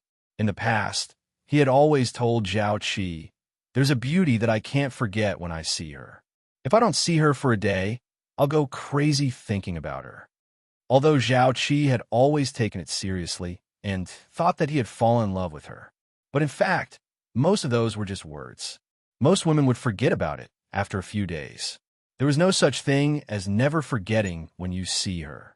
He wasn't Brother Long, but the Elven Queen in front of him, the third prince, felt that she was really worthy of that poem. No, it would be better to say that the poem was tailor-made for her. "Your Majesty?" the Elven Queen called out. Her tone was unprecedentedly polite. Although in terms of strength, the Elven Queen could leave the third prince, the human emperor, far behind by a few empires. But judging from the alliance between the ancient humans and the elves, the Elven Queen and the human emperor had the same status. Naturally, she had to be more polite. "Ah, Your Majesty, please speak." The third prince raised his head and said, but his eyes were still somewhat evasive. He didn't dare to look directly at her. The third prince didn't know that his performance was already very impressive. When Bane came to the Elven Island, he directly found a piece of white cloth and covered his eyes. "Your Majesty, you've been on the Elven Island for more than a month. I think you've almost mastered the power of the human emperor." Yes, the third prince had been on the Elven Island for more than a month. It could be said that he arrived on the Elven Island on the day he went out to sea. He wasn't like Jilin, who followed the winding road. He wasn't like Roar, who followed the sea breeze and resigned himself to fate, floating all the way here. Not long after the third prince went out to sea, a thick fog appeared out of nowhere. When the third prince passed through the fog, he went directly to the Elven Island. In other words, he was directly invited by the Elven Queen. After all, he was the human emperor and had a respected status. He still had this privilege. Yes, the third prince cupped his hands. "It's all thanks to the Elven Queen's help that I could master the power of the human emperor in such a short period of time. It's indeed very mysterious. By the way, I heard that Your Majesty once fought with Brother Long." "Brother Long?" The Elven Queen thought for a moment. "A red dragon," the third prince said. "Oh." The Elven Queen nodded. "Yes, Your Majesty, why do you ask about this?" "I just want to ask, in Your Majesty's opinion, with my current strength, if I were to fight with Brother Long, what are my chances of winning?" The third prince asked carefully. "Chances?" The Elven Queen paused. "It's been a long time since I heard such a unique statement from the human race. If I remember correctly, this statement is divided into 10 to 10%, with 10% being the smallest and 10% being the largest, right?" "Yes." The third prince nodded repeatedly. "Then Your Majesty's question isn't easy to answer." "Why is that?" "Because 10 to 10% isn't enough to describe Your Majesty's chances of winning. Please speak frankly, Your Majesty. If Your Majesty were to fight the red dragon to the death with his current strength, optimistically speaking, Your Majesty's chances of winning should be 1%. 1%. The third prince stared at the Elven Queen with his eyes wide open. At this moment, he didn't care about being shy. Is this still an optimistic estimate? What if it's not optimistic? 1 out of 742. You're quite accurate. With such an accurate number, I'm afraid Your Majesty already knows everything. I've fought with both Your Majesty and the Red Dragon, so it's easy to compare. If that's the case, isn't the power of the human emperor that I've worked so hard to obtain useless? Your Majesty's words aren't completely correct. The dragon race is a cowardly race that fears death.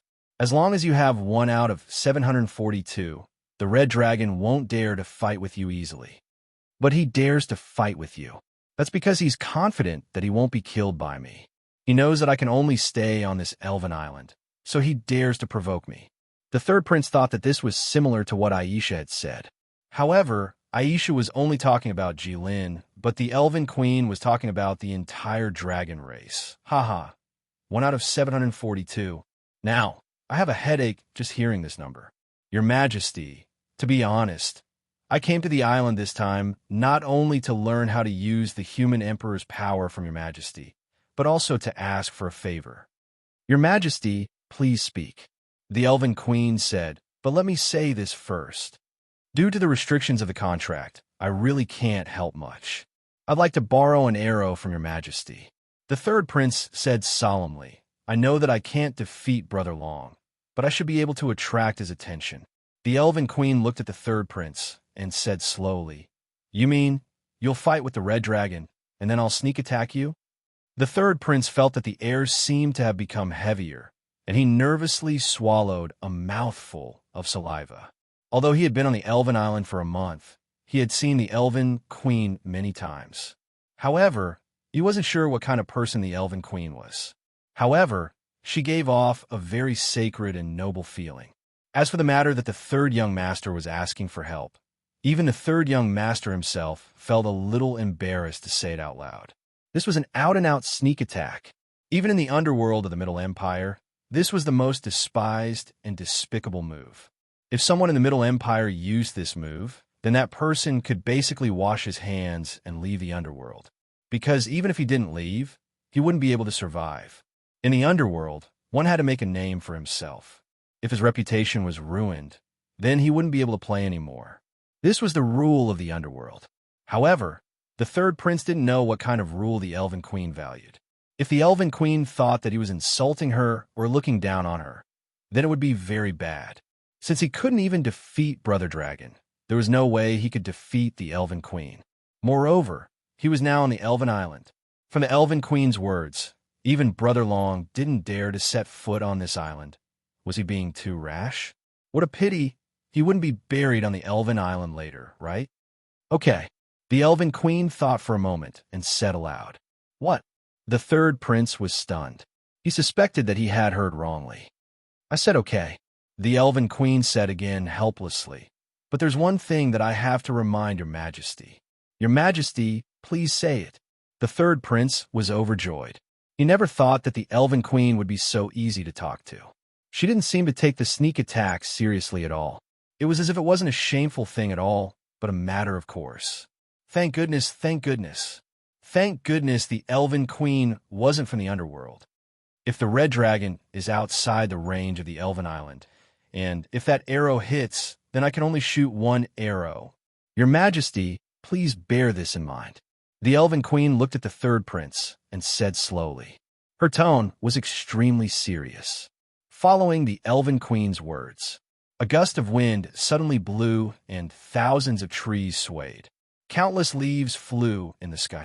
Chapter 3:15. The news that the humans were going to communicate with the orcs was like a spring breeze blowing across the land of the humans. From the westernmost Simi Empire to the easternmost Red Dragon Empire, the news only took a short month to spread. For a time, all the humans were talking about this matter. Although a month ago, most people in the Red Dragon Empire didn't know what the orcs were. Just like how the other empires didn't know what the sea race was. Everyone swept the snow in front of their own door, ignoring the frost on other people's roof. If they couldn't even sweep the snow in front of their own door, how could they have the time to care about others? This was the code of conduct that most humans agreed on. It was indeed very reasonable. But this time was different. This time, the orcs attracted the close attention of all the humans, because this matter was really different from the past.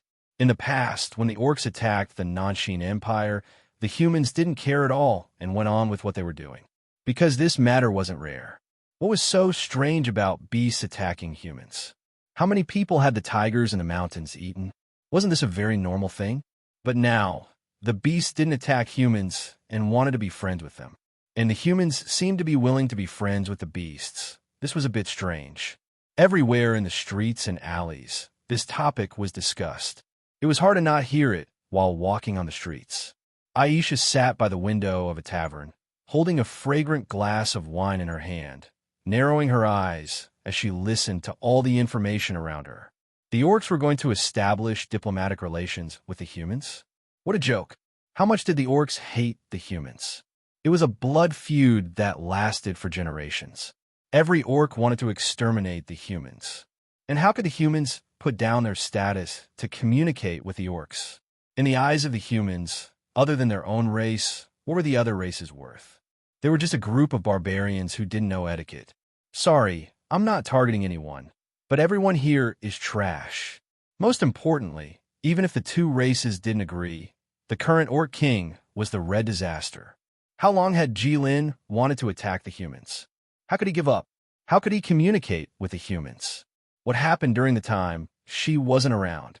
Aisha's eyelids drooped slightly, the light in her eyes flickering like a candle in the wind. Just as Aisha was wondering what was wrong with Jilin's head, a group of people quickly walked into the tavern and sat down at table. Damn it, the Red Calamity truly deserves to die. One of the youths in white armor sat down and poured a cup of water. He slammed the table and shouted in a low voice. More than half of the Divine Dragon Empire was destroyed just like that, drowned by the sea. Aisha pursed her lips. She wondered where these people had popped out from a talk about topics from a month ago. Furthermore, the Divine Dragon Empire had already become the Red Dragon Empire. Aisha turned to look at the group of people. Aisha was stunned. That was because the young man in white armor with an angry expression looked exactly like the hero that the God of Darkness had told her about. Bah, what do you mean exactly the same? They're the same person. Is there really such a thing as a hero? Roar, are we really going to kill our way back to the Semite Empire now? Wang Yin asked hesitantly. MHM, Roar nodded fiercely. As long as the Red Calamity is not eliminated, the world will not be at peace. But a woman in white robes looked up. Although we barely managed to gain a foothold on the battlefield of gods and demons, we might not necessarily be able to defeat the Red Calamity. If we go just like that and lose, the woman did not continue. There was no need for her to continue. We will win. For some reason, Roar seemed to have an inexplicable confidence. We will definitely win. Aisha blinked and secretly sighed. She thought to herself, who gave you this confidence, God of Light? In this world, there are actually such fools who are blindly confident without any reason. This kind of person is actually a hero. There's no need to think about anything else. Just the fact that you have to eat in a restaurant on the way to the Semite Empire is enough to prove that you cannot defeat Jilin. You don't even know how to fly, and you want to slay a dragon? That's too hasty. Once you reach Red Dragon City, Jilin will beat you to death. Seriously, even if you want to die, you don't do it like that. It's too troublesome. However, I can make use of it. A sinister smile appeared on Aisha's face. It looked frightening. Roar suddenly felt a chill on his back and couldn't help but shiver. He instinctively looked behind him. The seat by the window was empty. Only 1 or 2 flower petals floated in with the wind and landed on the table, swaying slightly. Roar, what's wrong? Wang Yin asked. Oh, nothing. Roar turned back, puzzled. Brother Wang, when we came in, was there anyone in that seat? Wang Yin frowned and looked at the seat by the window. There shouldn't be.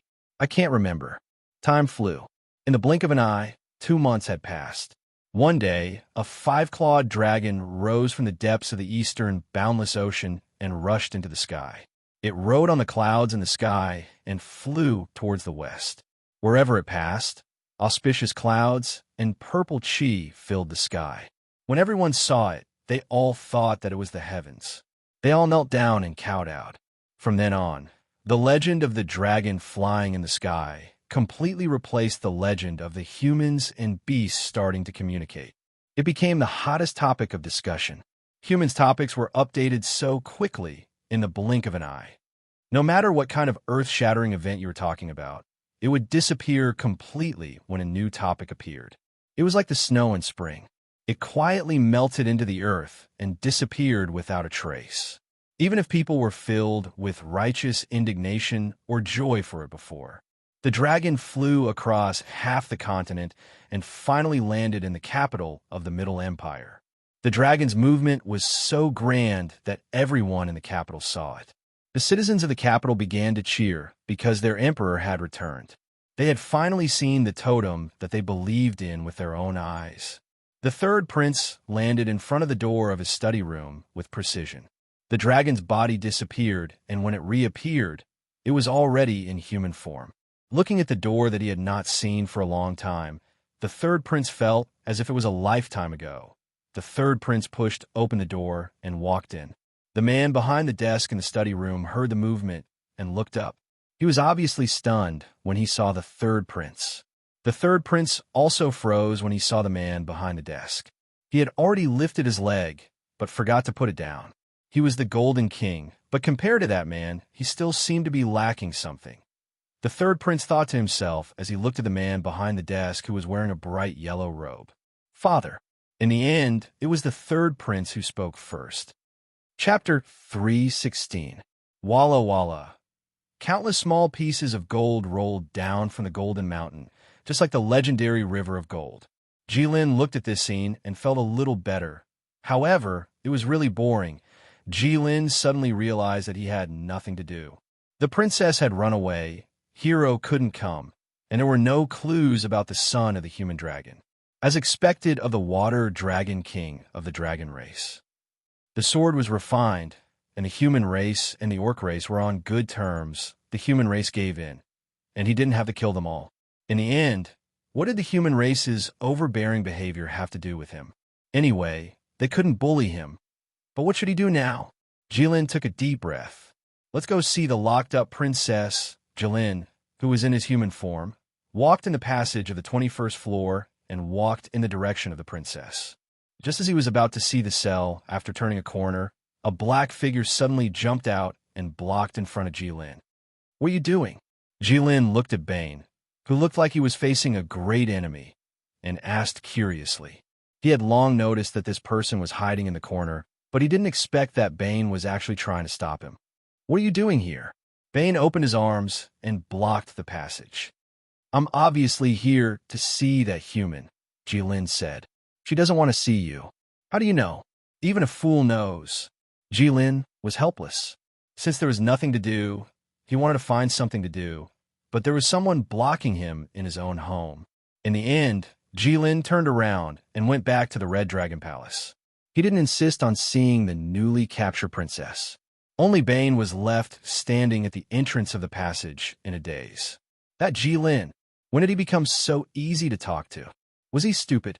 In the Red Dragon Palace, Jilin lay lazily on the Golden Mountain, his huge golden eyes looking down at the three tiny people in front of him. Why did you call the three of us over? The Dwarf King first looked at Sing, then at Bat-Tel. In the end, he realized that it was most appropriate for him to ask this question. Both of them were Jilin's subordinates, so they weren't easy to talk to. Nothing.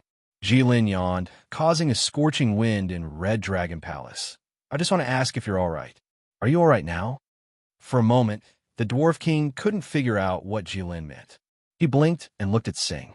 Sing was dumbfounded. What did he mean by, are you guys all right now?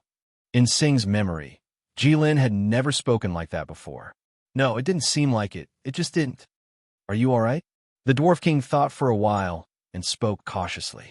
He didn't seem to have much confidence. He was afraid that Jilin would ask him to do something as soon as he said that he was fine. How could the Megalosaurus orders be easy to handle? How could it be done without hurting the muscles and bones and peeling off a layer of skin? It's good that you're all right. Jilin sighed. Are you all right too? Sing also shook his head. Okay. As Jilin spoke, he curled up his body, closed his eyes, and raised his wings to cover his head. If you guys have nothing else, I'm going to sleep. You guys can go. The Dwarf King was stunned and looked at Sing. Both of them saw the words confused in each other's eyes. If you want to sleep, just sleep. What's the big deal? Do you have to call us over and ask us such a serious question? There's something wrong, no? The Dwarf King was suddenly stunned. He suddenly realized something. Things didn't seem to be simple. Jilin wasn't so bored. He couldn't have called them over for fun because he had nothing to do. The Dwarf King suddenly thought of a human legend about the dragon race. "What's that?" The Dwarf King suddenly shouted, his voice like thunder. The rocks shook and dust rustled down. A few ripples appeared in the magma under the Red Dragon Palace. Sing tilted his head and frowned. He glanced at the silver sphere floating in front of the Dwarf King's mouth. Wasn't this the loudspeaker that was lent to him during the war with the human race? Was that so? He even used this just to shout a little louder. "You don't have to shout so loudly. I can still hear you." Jilin's voice came from under the wings, but it was obviously a little unclear. Just in case, let me ask. Cold sweat kept oozing from the Dwarf King's forehead. "Will you wake up from this sleep? Will I still be able to see that day?" Sing slowly widened his eyes. He also understood a little. Jilin's thoughts had now become slow. How long is the lifespan of the dwarf race? Is it as long as that of a human? The Dwarf King was stunned. A little longer than that of a human. Generally, it ranges from 220 to 290 years. The Dwarf King said very modestly. If this was heard by a human, they would probably jump up and point his head and curse. "Oh, that's not much different from humans. How long have you lived?" The Dwarf King, 160 years exactly. "Oh, then you probably won't be able to see that day." Jilin sighed. "It seems that this is almost an eternal farewell. Take care in the future. By the way, for the sake of the dragon scale sword, after you leave, I will ensure that the dwarf race will live a worry-free life and the race will continue forever. King, thank you." The Dwarf King wanted to cry, but had no tears.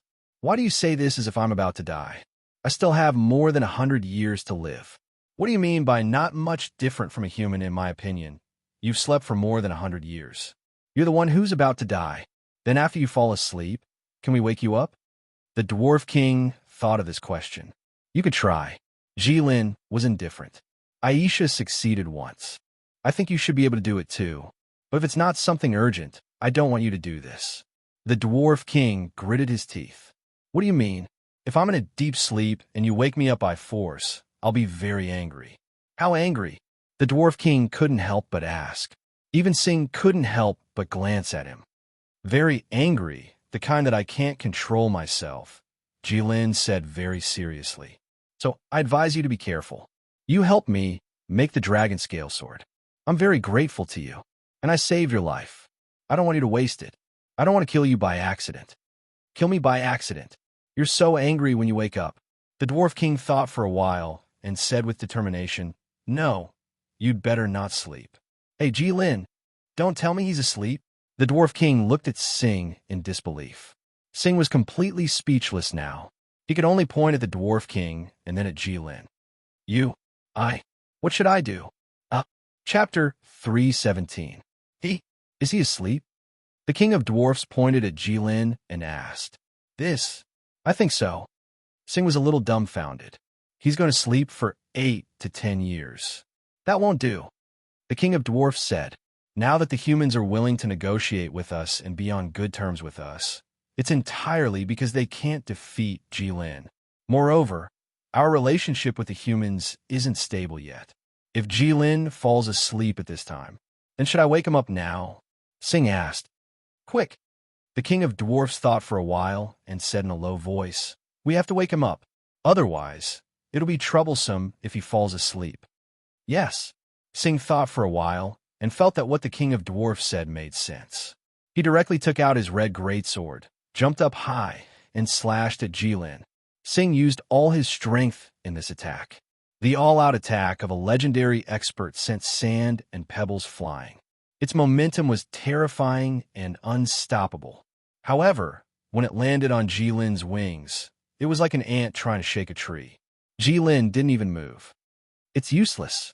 Sing turned back and looked at the King of Dwarfs. The King of Dwarfs' face was as gloomy as charcoal. He thought to himself, "I can see that it's useless. Use this." The King of Dwarfs took out a huge hammer that was taller than a person and handed it to Sing. "This is?" Sing was stunned. "Thunder Hammer, the legendary work of the dwarfs. It's not to be seen casually. Once it hits the enemy, There will be thunder and lightning and a huge vibration. Even if the enemy manages to block the attack, they will be injured by the thunder and lightning and killed by the vibration. The king of dwarfs said quickly. Okay. Sing nodded and didn't think much. He raised the thunder hammer and smashed it at Jilin's wings. Boom! The king of dwarfs was indeed realistic. When he said there would be thunder, there really was thunder. Lightning flashed, and the white light illuminated the red dragon palace that had been red for thousands of years. Jilin still didn't react. Sing frowned and looked behind him. His meaning was obvious. It's useless, continue. The king of dwarfs was ruthless. Boom, boom, boom. A series of thunderous roars rang out. After a long time, Sing put down the thunder hammer in his hand and shook his head. The dwarf king's expression became serious. Even the most powerful beast king and the proud work of the dwarves could not awaken Jilin. Then what did Jilin say before that it should be possible? The dwarf king turned around and walked outside. Where are you going? Ask for help. Who is it? Aren't there only 2 people here? There's still one who can't move freely, so there's only one left. The dwarf king looked at Sing with disdain, with a look that said, that goes without saying. This. Sing was stunned. That's true, but what's the use of asking him for help? Jilin just said that Aisha woke him up. We don't know how, but he should know. I see. Hurry up. The longer we delay, the more dangerous it will be. On the 22nd floor, Bane sat at the end of the cell and glanced at her from time to time. He couldn't help but sigh. He had tried many times to talk to the princess, but without exception, he had failed. So he was now very depressed. The princess was now very guarded against him. No matter what he said, the princess just looked at him with a frosty expression, not listening to a word. Bane could understand. In the princess' eyes, he was now a pawn of the Red Disaster, a despicable and shameless traitor of the human race. Getting close to her was completely out of bad intentions. Every time Bane thought of this, he felt like crying but had no tears.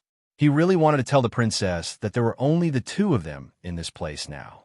If she continued to be so resistant to him, it would be very difficult for him. Although I am indeed in cahoots with Jilin, I am not a traitor of the human race. I want to help you. In the end, your kingdom is destroyed, so you can't be considered a princess anymore. You really have nothing to ask for now. Although there were thousands of words in his heart, Bane did not dare to say this to the princess. He was afraid that the princess would take things too hard and commit suicide. Bane put away his thoughts and sat down in the passage. He closed his eyes and thought silently. How can I regain the princess's trust? When Bane started thinking with all his might, he was no longer the Bane who spoke without thinking in Red Dragon City. Instead, he had become the obscure shadow hidden in the divine Dragon Empire's darkness. Find the dwarves or elemental creatures to help put on a show and have them scare the princess. Then, I'll be the hero and save the damsel in distress, taking the opportunity to gain the princess's trust. No, that's not safe. The dwarves are too simple and honest, and the elemental creatures are brainless. Moreover, there are too many flaws. Reveal the news of the divine Dragon Empire's destruction to the princess and break her psychological defenses. Then, take advantage of the situation. That won't do. She might not believe me now. Moreover, even if she believes me, this move is too ruthless. It's still early. Using such a bitter method, just as Bane was deep in thought, he suddenly felt someone nudge him. Bane opened his eyes. It was the Dwarf King. Bane stared at the Dwarf King in a daze. He had yet to recover from his shock. Why are you sitting here? The Dwarf King asked in a low, muffled voice. His tone was not very good. The main reason was that he had spent too much time looking for Bane. It was originally an extremely urgent matter. In the end, he did not expect to find Xiao Chun. He had hurriedly gone to Bane's residence to look for him. In the end, this fellow was sitting here, making it difficult for them to find him. When the Dwarf King saw this, he could not help but feel a little angry. Nothing. Bane thought to himself, you're blocking my evil plan. Your Majesty, is there anything I can help you with? Bane asked very politely. Ever since he found out that the dwarves had specially engraved a magic array on the shackles they made for Lysana, his opinion of the dwarves had changed significantly. Jilin is asleep. Do you have any way to wake him up? The Dwarf King did not hold back at all. Jilin is asleep? Bane was stunned. Then he widened his eyes in disbelief. Yes. Do you have any ideas? He's asleep. Bane immediately panicked. The main reason was that he did not know why Jilin would choose such a time to sleep. The current situation was very complicated. The Divine Dragon Empire was destroyed. Aisha was not here. Staya was also not here. Jilin captured a princess and did not say anything. The orcs were fully armed. It was said that all of them were rubbing their palms. Singh could suppress them for a while, but he could not suppress them forever. In short, it was too ridiculous for Jilin to be sleeping at this time. No, thinking about it carefully, it was not a good time for this fellow to be sleeping, because he could sleep for 100 or 200 years. Hey, the Dwarf King pushed Bane. Jilin once said that Aisha woke him up. The Dwarf King reminded him. Oh, Bane thought for a moment. There was indeed such a thing. At that time, we were still in the Snow Wind Empire. That day, Jilin fell asleep in the carriage. Then, Aisha blasted him with magic, and he woke up. What magic? I think it's called elemental fusion. Hiss! The Dwarf King sucked in a breath of cold air. What's wrong? Elemental fusion. The Dwarf King ignored Bane. If you want to achieve the destructive power of elemental fusion, you can only use the God-slaying cannon now. God-slaying cannon? Bane was stunned. The one that destroyed a mobile city with one shot. Yes. The Dwarf King nodded. Then use the God-slaying cannon to blast Jilin. He won't die anyway. Wait. Bane grabbed the Dwarf King, who wanted to go back to prepare the God-slaying cannon. What are you doing? I think your idea is a little dangerous, Bane quickly said. What do you mean? The Dwarf King was puzzled. Even if the power of the God-slaying cannon was extraordinary, it should not be a threat to Jilin. Although maybe he would only be slightly injured. Think about it. Where's Jilin now? Bane said.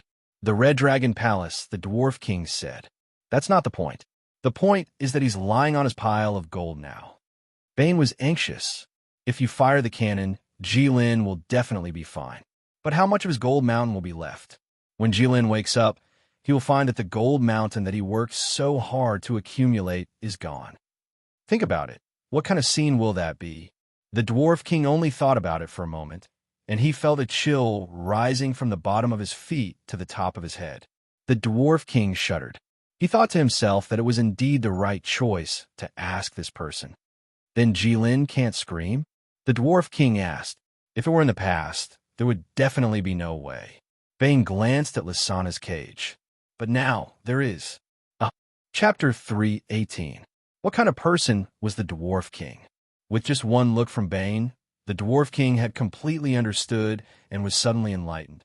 The Dwarf King slapped his head hard, thinking that he was really confused. How could he not think of such a simple thing? Speaking of which, this cell was made by the dwarf race. There was a restriction on the cell by Jilin. As long as the cell was damaged, Jilin would know. By then, would he still wake up? The Dwarf King pulled out his sword and walked toward the cell. Bane followed closely. The sound of their footsteps could be heard. Princess Lysana turned her head and saw a fierce-looking dwarf walking toward her with a sword. Behind him was the treacherous human traitor. You? The princess's voice trembled, as if she was afraid beyond words. Princess, don't be afraid. We're not here for you this time. Bane saw the princess's expression and knew that she had misunderstood. He was afraid that the princess would think too much, so he quickly added. The princess obviously did not believe him. Swish, swish, swish. The Dwarf King did not say anything and swung his sword. In an instant, he swung his sword 3 times. Clang! The cell's railing broke. A big hole appeared on the railing. The dwarf race had just repaired it. Bane looked at the big hole in silence. Boom! Suddenly, there was a violent vibration. The whole Red Dragon City seemed to be trembling slightly. Bane staggered, thinking that he suddenly felt dizzy or something. It was not until he supported himself on the wall that he began to confirm that it was not him that was shaking, but the wall, or rather, the ground. For no reason, the temperature in Red Dragon City seemed to have suddenly increased by a few degrees. Are you looking for death? A cold voice sounded from the end of the passage. Bane and the Dwarf King turned around. Jilin was already standing behind them. Bane was shocked and could not help but take a step back. Although this result was not unexpected, it was still a little scary. Bane glanced at the fence behind him, thinking that this thing could have a name. The strongest artifact in history, the Jilin summoning artifact. No matter when or where, as long as one was destroyed, the invincible red megalosaurus could be summoned. The effect was that not a single blade of grass grew within a radius of 100 miles. It was much stronger than forbidden spells. Jilin had just fallen asleep when he woke up. Furthermore, he found out that he had been played. Naturally, his mood would not be too good. He gnashed his teeth fiercely. Fortunately, there was still the Dwarf King. The dwarf walked over to Jilin and said something to Jilin alone. Bane didn't hear it, but Bane could roughly guess. In summary, it was nothing more than, "You can't sleep now, we need you," and so on. He didn't know why Jilin was so obedient to the Dwarf King. When he came, he was angry, but sometimes he was listless, but fortunately, he was finally gone. Bane relaxed and let out a long breath. "Your Highness, sorry for disturbing you." Bane bowed seriously to Lysana in the Divine Dragon Empire. Lysana turned her head away and didn't even look at him. "Fine, I'm just flirting with a blind person." Bane rolled his eyes. The reason why he had bothered to do this was because he hoped that Lysana would feel a sense of familiarity when she saw his bow and wouldn't be so frightened. Great. It was all for nothing. Bane didn't say anything else and turned to leave. He knew that gaining the princess' trust was not something that could be rushed. It had to be done slowly. Suddenly, Bane fell to the side of the wall. Bane didn't understand what was going on. He was fine just now. Why did his vision suddenly turn black and the world spin? Bane supported himself against the wall again. He knew that this time, he was the one who was swaying. Why? Bane clutched his chest. His heart was beating so fast. What is this? Why do I have an impulse to walk out? Bane followed this feeling and walked forward. He didn't know what was in front of him, but he knew that if his heart continued to beat so fast, it wouldn't be a good thing. He had to find the source of this problem and solve it, or be solved. However, Bane didn't think so. After all, this was Red Dragon City. Who would dare to cause trouble here? Moreover, Bane had already guessed some clues about this matter. 20 miles away from Red Dragon City, there was a relatively small hill. Bane followed the feeling in his heart and used half a day to reach the hill. Bane didn't know where this place was. He looked around, and it seemed to be just a small hill on the endless Mount Gerda. It was everywhere and not worth mentioning. Bane reached out and touched the hill. Then his eyes widened, because he didn't feel anything from his hand. He didn't feel anything. His hand poked through the mound. It was as if he had passed through an illusion or a space. Bane was very familiar with this feeling, because when he went to the Water Dragon King's small world with Jilin, he also had this feeling. But why was there a space barrier here? Bane took a deep breath and hesitated for a moment. Finally, he stepped in. After all, he was already here. As soon as he entered, Bane felt his rapidly beating heart begin to slow down. Bane breathed a sigh of relief and thought to himself that he had made the right bet. Bane relaxed and began to size up this new space. There was nothing special about it. The cave wasn't too big, and it could be seen at a glance. All around were red. The walls were uneven, and the ground was bumpy. There was nothing extra. There were as many caves like this in Mount Gerda as carps crossing the river. There was only one thing. A purple magic array was carved on a rock. The magic array kept spinning, indicating that it was working normally. There was a crow standing in the magic array. The crow's head was raised high, looking very proud. When it saw Bane come in, it called out to greet him. When Bane saw this crow, his hanging heart finally relaxed completely, because he knew this crow, or rather, this was his crow. Xiao Hei. Bane also greeted it. You really came. A pleasant female voice sounded. Aisha walked out from behind a stone pillar and looked at Bane. I guess it might be you. No, it should be said that the only person who can do such an unreasonable thing as you. Bane said, to be able to affect me from such a distance, it's really a ghostly means. His body was a little stiff, and his lips were a little dry because he saw Aisha was a little nervous. It was still the same sentence. He was no longer that inexperienced youth. He was now traveling the continent and had seen a lot. But the more experienced and knowledgeable he was, the more afraid Bane was of Aisha. Although Aisha was no longer in the martial arts world, but there were still legends of her everywhere. Bane, who had heard those legends with his own ears, only had one thought left in his heart. Fortunately, Aisha was on his side. Otherwise, in this world, other than Jilin and the Church of Light, who could withstand Aisha's schemes? You want to scheme against Jilin? Bane looked at Aisha for a long time and didn't think of a good way to start the topic. In the end, he decided to go straight to the point. Bane knew that after being together for a few years, although he didn't know much about Aisha, Aisha should know him like the back of her hand. She would know what he wanted to say as soon as he opened his mouth, so there was no need to waste time and just say it directly. Oh, Aisha was a little surprised. Why do you say that? Why would I scheme against Jilin?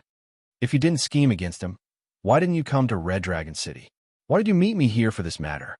Bane asked. Aisha looked at Bane, thinking that after not seeing him for more than a year, this young man's brain had grown. Have you heard of the hero? Aisha didn't beat around the bush. I heard of it when I was young, Bane said. I heard that Jilin captured the princess of the Divine Dragon Empire. Do you know about this? Aisha asked. Is there a connection between these two things? There is such a thing. I've even seen that princess before, Bane said. Is she good-looking? Aisha smiled naughtily.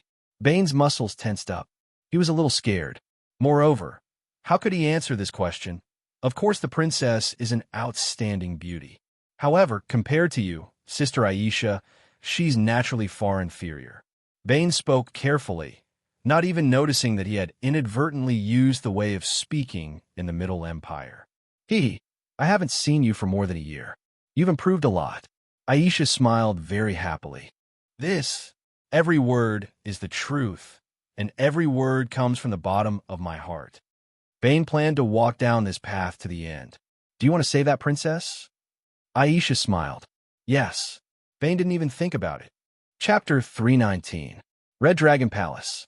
The original Red Dragon Palace was a quiet and solemn space. No matter if it was a human or not, no one was willing to approach this place, because the most powerful and cruel creature in the world, Jilin, lived here. But today was different. The Red Dragon Palace today had a more relaxed and happy atmosphere. A pair of threes. The Dwarf King glanced at Sing and slowly pulled out 2 cards from his hand and threw them on the table. On the cards, there was a picture of a plum blossom and a picture of a red heart. On the 2 corners of the cards, there was something called number. Neither the Dwarf King nor Sing knew what it was, but Jilin told them that it was called 3. The reason was the unreasonable inheritance of the dragon bloodline. Sing looked down at the cards in his hand and slowly shook his head. Can't afford it. Pass. A pair of 3s, The Dwarf King suddenly became anxious. Hey, Jilin stopped the Dwarf King. It's my turn. A pair of K. Do you want it? The Dwarf King and Sing shook their heads together. A pair of 2s, a pair of 3s, I win. Jilin threw down all the cards in his hand smugly. Sigh. The Dwarf King sighed and threw all the cards in his hand on the table. Along with the cards in his hand, there was also a sparkling and translucent gem. That was his bet. The Dwarf King shook his head with some grief and indignation. He thought to himself that he had played cards with Jilin for several days, and he was about to lose all his belongings. Jilin looked at the depressed Sing and the Dwarf King and laughed in his heart. They didn't know that the dragon race was gifted with a photographic memory. Remembering a few small sets of cards was not a problem at all 2 days ago. He had even made a set of mahjong, but with the intelligence of this group of people, they couldn't learn it no matter what. He would wait for Staya, Aisha, and Bane to play with them in the future. In terms of talent, Jilin believed that the 3 of them were many times better than these non-human creatures. However, Bane went out a few days ago and hadn't come back yet. He didn't know what he was doing. Forget about him. 6, 6, 7, 7, 8 a pair. Jilin's hand was incomparably natural and unrestrained. He was calm and composed, and had the air of a general. He was arrogant and condescending, as if the whole world was in his hands. Even the first time he held the dragon scale sword, he was not so proud. However, at this moment, an extremely unpleasant voice came from the entrance of the Red Dragon Palace. Your Majesty, bad news. Your Majesty, in the Red Dragon Palace, this title could only be used by the dwarfs to address the Dwarf King. The Dwarf King immediately frowned because he clearly knew what it meant for ordinary dwarves to pass through the 21st and 22nd floors to come here. Something big must have happened. Otherwise, they wouldn't have come here to look for me, even if I beat them to death. What's the matter? The Dwarf King suddenly stood up and threw all the cards on the table. Your Majesty, there are 4 humans outside the city gate, said the dwarf. This is not a big deal. The Dwarf King slammed the table, as if he felt that his subordinate was making a fuss and embarrassing him. Don't people come here every few days? There's so many prison flame cannons on the city wall. Just blast them to death. Although we are now on friendly terms with the humans, since they have come to seek death, we can't just swallow our anger and not help them. Am I right, Jilin? Yes, yes, yes. Jilin nodded repeatedly. Hurry up and draw your cards. Let's start the next round. Does the Dwarf King know that I tampered with the cards when I dealt them? It shouldn't be. Jilin looked at the Dwarf King and thought with some confusion. Did you hear that? The Dwarf King glared at him. Blast them to death. This. The dwarf was a little hesitant. Of course, we have fired the cannons. Huh. The Dwarf King was stunned, and then he instantly understood what he meant. It didn't work? Yes, said the dwarf. This. The Dwarf King pondered for a moment. Sing, come with me. Maybe it's a human legend. Okay. Sing nodded decisively and threw the cards in his hand on the table. Who is it? Did they introduce themselves? Sing asked. In his impression, humans like to play this game. Yes, they said that they are heroes, said the dwarf. Jilin raised his eyelids for a moment before dropping them back down. He didn't say anything else. This was because all the humans who could come to Red Dragon City could be considered geniuses of the human race. All of them were arrogant and thought that they were destined to be heroes. They were the real deal, guaranteed to be the real deal. Therefore, most of the humans who came to Jilin's gate said so. It was no longer strange. Let's go and take a look. Jilin said very casually. Okay. Sing nodded and walked to the ground with the Dwarf King. For some reason, Jilin's heart skipped a beat as he looked at the Dwarf King's back. He felt a little empty. Bat-Tel, follow them. Jilin said aloud. Yes, Lord. Barter, who had been standing at the side, bowed and saluted. Then, he turned into a flame and disappeared. On the 22nd floor of Red Dragon City, in a very secluded corner, a person was sitting in the corner with his body curled up into a ball and his eyes closed tightly. He seemed to be resting with his eyes closed and did not want to see anything that scared him. This person was Bane. He had been here for 2 days, but in Jilin's mind, he had been out for several days and had not returned. In other words, his current whereabouts had been deceived by Jilin, and it was right under his nose. He was waiting for the right time. After all, if he wanted to snatch someone from Jilin's hands, the right time, place, and people were really indispensable. Now the right time was in his hands. In terms of location, he was familiar with this area. The problem was the right people. Suddenly, an earth-shattering tremor interrupted Bane's train of thought. He opened his eyes and glanced at the diamond-shaped crystal hanging in front of him. The crystal was shining with a red light. The time had come. Bane got up. Wearing a black cloak, he rushed out. The cloak was pulled straight by him, like a black arrow leaving the bow. In just a few breaths, Bane arrived in front of Lysana's cell like a shadow. Lysana sensed something and turned around to look. She covered her mouth in shock. Bane pulled out a magic staff with a purple magic stone embedded in it. A beam of purple light shot out from the magic staff. It was over 1 meter long. It looked like a shorter lightsaber. Bane used the lightsaber to draw a circle on the fence, and the fence broke. There was still a purple light left at the broken area. Bane stepped through the fence, and with a wave, the lightsaber completely cut off the shackles on Lysana's ankles. Bane did not wait for Lee Sena to react. He pulled out a cloak similar to the one he was wearing and put it on her. He wrapped her up and carried her away. At this time, there was no time to play with people. Chapter 320. In the Red Dragon Palace, Jilin sat alone on the Mountain of Gold. He shuffled the cards a few times out of boredom, but Sing and the Dwarf King still had not returned. So slow. It's just a few humans. If I don't kill them quickly, am I going to keep them for the new year? Jilin never considered the possibility that Sing and the rest would fail. Firstly, this was his home ground. Sing, the Dwarf King, and the rest had their own protection. The harsh natural conditions of the volcano had no effect on them. And when humans came here, no matter how strong they would be greatly weakened. Of course, Staya and Bane were exceptions. Secondly, in the Red Dragon City, the dwarves had countless weapons. There were even a few god-killing cannons. The dwarves had set traps everywhere. Under such circumstances, even if the one with the sword came, he would not be able to defeat Sing. Jilin's heart was as calm as a mountain. He was just a little confused as to why Sing took so long to come back. After a while, Sing finally came back with his red giant sword. He was covered in injuries. Arms, thighs, chest, cheeks. There were hideous wounds everywhere. Blood kept flowing out. It was a horrifying sight. Other than his back, there was no place that was unharmed. Jilin was stunned when he saw Sing's miserable appearance.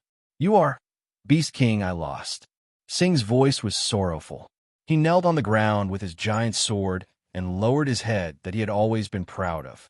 "I can see that," Jilin mumbled. "No, get up first. What happened? How did you lose? Where's Bat-Tel? Where's the Dwarf King?" Reporting to the Beast King, "The person who came is too powerful. It seems like he's even stronger than the Battle King. Barter took a fatal blow for me, and now he's turned into a flame and returned to the lava to recover from his injuries. As for the Dwarf King, he is now commanding all the dwarves to confront that person." One blow turned Bat-Tel into a flame. Jilin thought for a while. "What did the person who came say?" Jilin asked. "They said." Sing hesitated for a moment. "They said they were brave." "Huh." Jilin shook his head and sneered. "Do you think so?" Sing was silent for a moment before he slowly said, "I think so." Jilin was stunned. He didn't expect to get such an answer. "Why?" "Because there is a person in white armor holding a holy sword," Sing said. "How do you know it's a holy sword?" Jilin asked. "I don't know." Sing shook his head, "but I can confirm with a single glance that it is the sacred sword." So unreasonable. Jilin was a little surprised. "That's it. So, he's really a hero?" "I think so." "Then wouldn't I be in danger?" Jilin's voice was trembling, but there was no trace of fear in his voice. He was agitated and excited. According to the legends, the human who could slay dragons had completely broken through the limits of human existence. Had they finally met? The main character of countless stories. Hero. Jilin put down the cards in his hand, got up, and walked outside. Outside Red Dragon City, Roar held the holy sword in his hand. Behind him stood his 3 companions. He looked at the cannons on the majestic city walls. The muzzles of the cannons were shining, but he ignored them. The current him was no longer the same as before. He had been fighting the demons on the battlefield of gods and demons for decades. He had seen divine skills and demonic skills. He had seen a real god make a move. In an instant, the heavens fell and the earth cracked. Everything was like an ant. The current battle formation was not even worth mentioning in his eyes. Roar looked at the evil city, his mind filled with fanciful thoughts. Back then, he was just a powerless, ordinary person. He had a blood feud, but he couldn't do anything about it. Fortunately, he was valued by the god of light. That was how he rose up. After so many years, it was finally time for him to complete his mission. Roar clenched his fists hard. Before coming here, he had gone home to take a look. Maine had also grown up. Of course, she had become radiant. She was graceful and elegant just by standing there. She was really beautiful, just like flowers, just like all the beautiful things in this world. It was great that she was still waiting for him. The god of light really treated him well. After he completed his mission, he would go find Maine. In this life, he would only love her. From then on, He would be with her in that small town for the rest of his life, in a world without the red disaster. You are the hero? A voice came from very close. Roar's breath stopped. He instantly drew his holy sword and slashed in front of him. Impossible. How was it possible for someone to get so close to him without him noticing? Roar couldn't believe it. The holy sword's light shot up to the sky. It was as if it wanted to split the sky. This was the hero's full-strength attack. Whoa! Qilin was slightly surprised and dodged the attack. You didn't even inform me before attacking. Roar took a step back. He pointed his sword at Qilin with both hands, as if he was facing a great enemy. But then he was stunned, because standing in front of him was a red-haired, golden-eyed human youth. And he remembered this person. When he was weak, he went from the Simai Empire to the Elven Island alone to obtain the hero's power. But he didn't expect that when he passed by the Middle Empire, he would be robbed by a group of bandits. He was in danger. Fortunately, a group of chivalrous warriors helped him. Otherwise, this human hero would have died. And the person in front of him was one of those chivalrous warriors. Qilin looked at Roar in surprise. Even though the dragon race's memory was photographic memory, towards humans, Crimson Unicorn had never quite remembered. But he remembered this person. This was because in his eyes, this human was really stupid. From the Simai Empire to the Divine Dragon Empire, it was clearly a straight path from west to east, but this human walked south? It's you? It's you. The two spoke at the same time. You are the Red Calamity. Roar glared at Qilin. Although Qilin was in human form, Roar could easily tell with his current strength. You are the hero. Qilin tilted his head and looked at the holy sword in Roar's hand. He understood what Sing meant. Indeed, one could tell at a glance that this was the holy sword. There was no doubt. However, the hero he had been thinking about all this time was actually a fool. This made Qilin somewhat disappointed. Yes, I am the hero personally chosen by the God of Light. Roar shouted. Red Calamity, today I won't talk about the people of the world, the soldiers of Calm Wind Pass, or the innocent citizens of the Divine Dragon Empire, because you can't pay for their lives. I just want to avenge my entire family who were killed by you. Die. Wait. Qilin raised his hand. Your entire family? Yes. My grandfather, my parents, they all died because of you. Do you still remember? Qilin frowned. He really didn't want to explain the bread to this stupid hero, so he didn't answer whether he remembered or not. Thus, he only asked curiously, didn't you come to save the princess? The princess? Roar was stunned. I don't know. Qilin sighed, thinking, why isn't this fool following the plot? Roar, stop talking nonsense. The Red Calamity is a great enemy of the human race. We should get rid of it as soon as possible. Wang Yin said in a deep voice. A golden light flashed in Jilin's eyes. Only then did he notice that there were 3 people standing behind Roar. What does it have to do with you? You're courting death. Qilin threw a punch at Roar, and a huge sonic boom sounded like thunder. The earth trembled, and the entire Red Dragon City trembled because of this punch. At the same time, on the 22nd floor of the Red Dragon Palace, Bane began his plan to save the princess. After Jilin's punch, the dust settled, and 4 humans stood in front of him, unharmed. Qilin was slightly stunned. He didn't expect his punch to be blocked so easily. Should he say, as expected of a hero? Although Roar and the other 3 had blocked Jilin's punch, their expressions all became heavy. This was because the Red Calamity's strength had completely exceeded their expectations. This shouldn't be the case. The strength of the 4 of them was above the legend rank. This kind of strength should be the limit of the human race. But with just one punch, they couldn't even fight back. Why was this? Could it be that in front of the Red Calamity, the human race had no chance of winning? Without waiting for them to think more deeply, Qilin began to move again. With a swoosh, the dragon scale sword appeared in Jilin's hand. Qilin swung it at Roar. Boom! It was as if an invisible blade had scraped across the ground. A semicircular shockwave spread out. In an instant, the 3 people behind Roar were beheaded. With this sword, the hero's strength could only protect himself. Today is New Year's Eve. I wish everyone a happy new year. The magical 2020. Everything bad will pass in the end. I wish everyone a bright future, healthy, and happy life. That's all. Chapter 3:21. Roar looked back and saw that his three companions were already lying on the ground. Blood spurted out. That was the loss of life. Roar's eyes widened. He couldn't accept what had just happened. Hey, foolish hero. Jilin pointed his sword at Roar. Do you know why you lost? Luo Air turned his head to look at Qi Lin in a daze. A crazed look gradually emerged in his eyes. Jilin smiled and said to himself, You should have said that you came to save the princess. Revenge for your grandfather. When you said that, you were destined not to be the main character. What a pity. Go to hell. How could Roar listen to Jilin's words? Right now, all he wanted to do was to tear the beast in front of him into 1,000 pieces. Revenge for the annihilation of his family and the death of his companions. Roar didn't have the righteousness for all of humanity, for the god of light, in his heart. He only had the pure desire to kill. Roar's eyes were bloodshot. He bared his teeth. His face was even more ferocious than the demon soldiers on the battlefield of gods and demons. Qi Lin looked at Luo Air, whose eyes were filled with madness, and felt contempt for him. Was this what a hero was like? It didn't seem like he could do it. He was even worse than Beatus.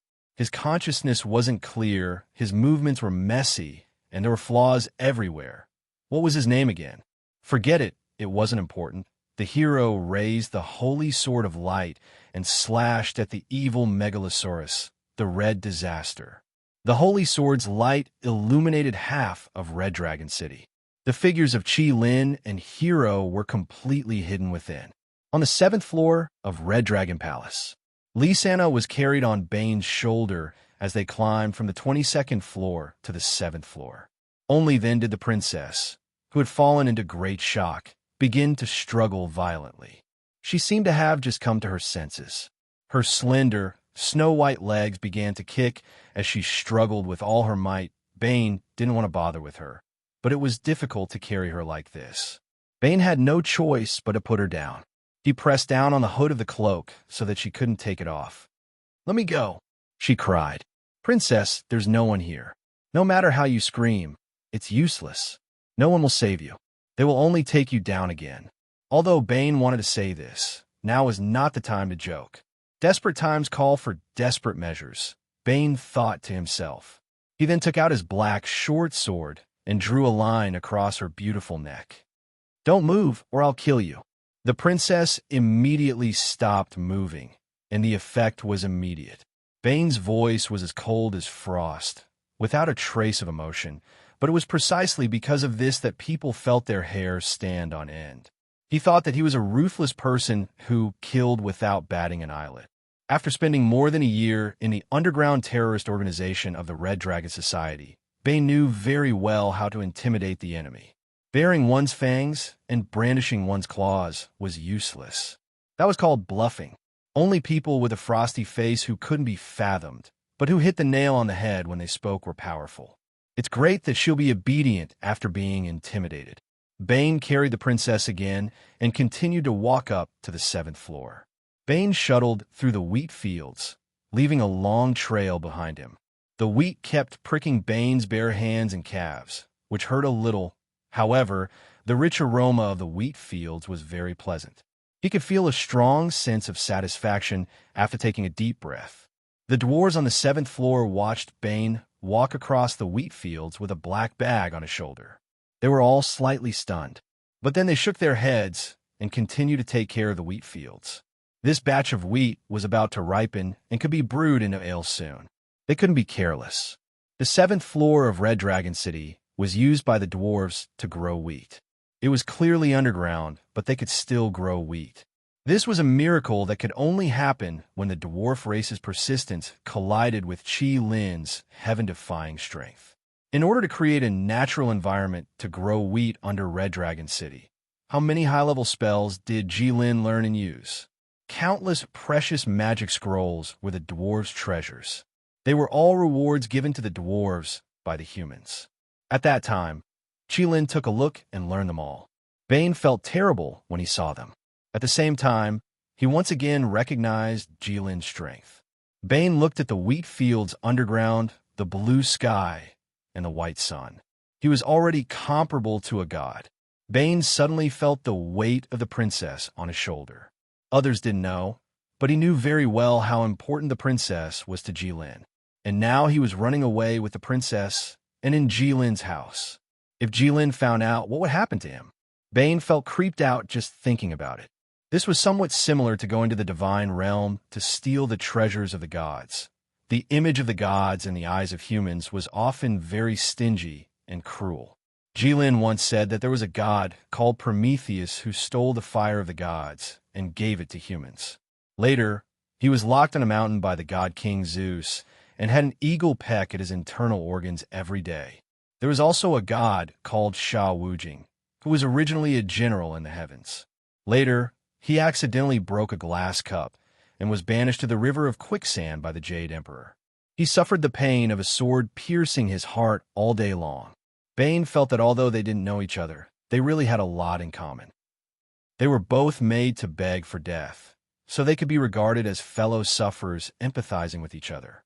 Of course, once he was caught by Jilin, he estimated that he would end up like the two of them. Although Jilin certainly couldn't play the tricks of the two god kings, in terms of stinginess, he shouldn't be worse than the two of them. Bane felt that he should be dead until not even ashes would be left. Betraying Jilin, how bad would one's brain be to have such an idea? Was he blinded by lust? After calming down and thinking about it, this princess Lisena wasn't that good-looking, at least not among the people he knew. Aisha and the Elf Queen were many times better looking than her. But those two were indeed a bit old. Staya was also better looking than her, braver and stronger than her, but also more violent than her. In any case, it wasn't worth gambling with his life. If he turned back now, he might be able to release her before Jilin found out, without anyone knowing. Then, Bane saw the real sky. Bane sighed. When he came back to his senses, he had already walked out of Red Dragon City. The thick wall slowly closed behind him. It was seamless, no different from other places. This was a mechanism made by the dwarves. The dwarves were like this, always like to play this kind of trick to prove their superb craftsmanship. It was obviously a city wall used to defend against enemies, but they insisted on building a secret door. What was this called? This was called a safety hazard. This was called laborious and thankless. When he came back, he must talk to them. Bane sighed again, carrying Lisana and rushing in the direction agreed with Aisha. At this point, it was impossible to turn back. Chapter 322. Ben ran out with the princess on his shoulder. Behind him, a huge city stood tall and majestic. The red megalosaurus danced in the sky. A Xiaohei-shaped human swam in front of the megalosaurus, occasionally emitting a blinding white light that illuminated the world. Bane ran with his head down. The hero's holy light occasionally illuminated the ground he was moving forward. The holy light flashed from time to time. That was the hero's full-powered attack. The power was enough to destroy the world. Bane didn't look back, but he could clearly see what happened to Lisana behind him. This was the crucial battle between the hero and the evil Megalosaurus. It was also an unprecedented battle. If this was a normal story, this battle scene would be the climax at the end. The hero slayed the evil dragon with his sword. From then on, he became invincible in the world and was respected by all. A perfect ending. If this was how the plot developed, Bane felt that he didn't need to run anymore. He should put the princess down now and calmly admire how the brave man killed the evil dragon with the princess. Then, he would wait for the hero to find the princess, and he would perform a classic act of repentance. After all, he was the one who saved the princess from the demon's den. Besides, he had no choice but to team up with the Red Disaster. It was very believable. Then, the hero would pat him on the shoulder and leave with the princess. In the end, he would also get some benefits. Everything would end. Under normal circumstances, this should be the case. Unfortunately, Jilin failed and was killed by the hero's sword. Bane couldn't imagine it at all. It was simply unimaginable. Jilin might lose, but he definitely wouldn't die. Even an invincible being like the Elven Queen couldn't do anything to Jilin, let alone others. After spending so much time with Jilin, Bane had experienced too much. Now, in terms of insight and experience, he should be number one among the humans, because he had seen the battle between Jilin and the Elven Queen with his own eyes. He knew what Jilin's full power looked like. The real burning of mountains and boiling of seas was nothing difficult. Jilin's own shadow, dragon breath, draconic magic, domain, and the newly obtained divine sword. Bane could sense that Jilin had no use for any of these things. What did this mean? This meant that Jilin was at ease.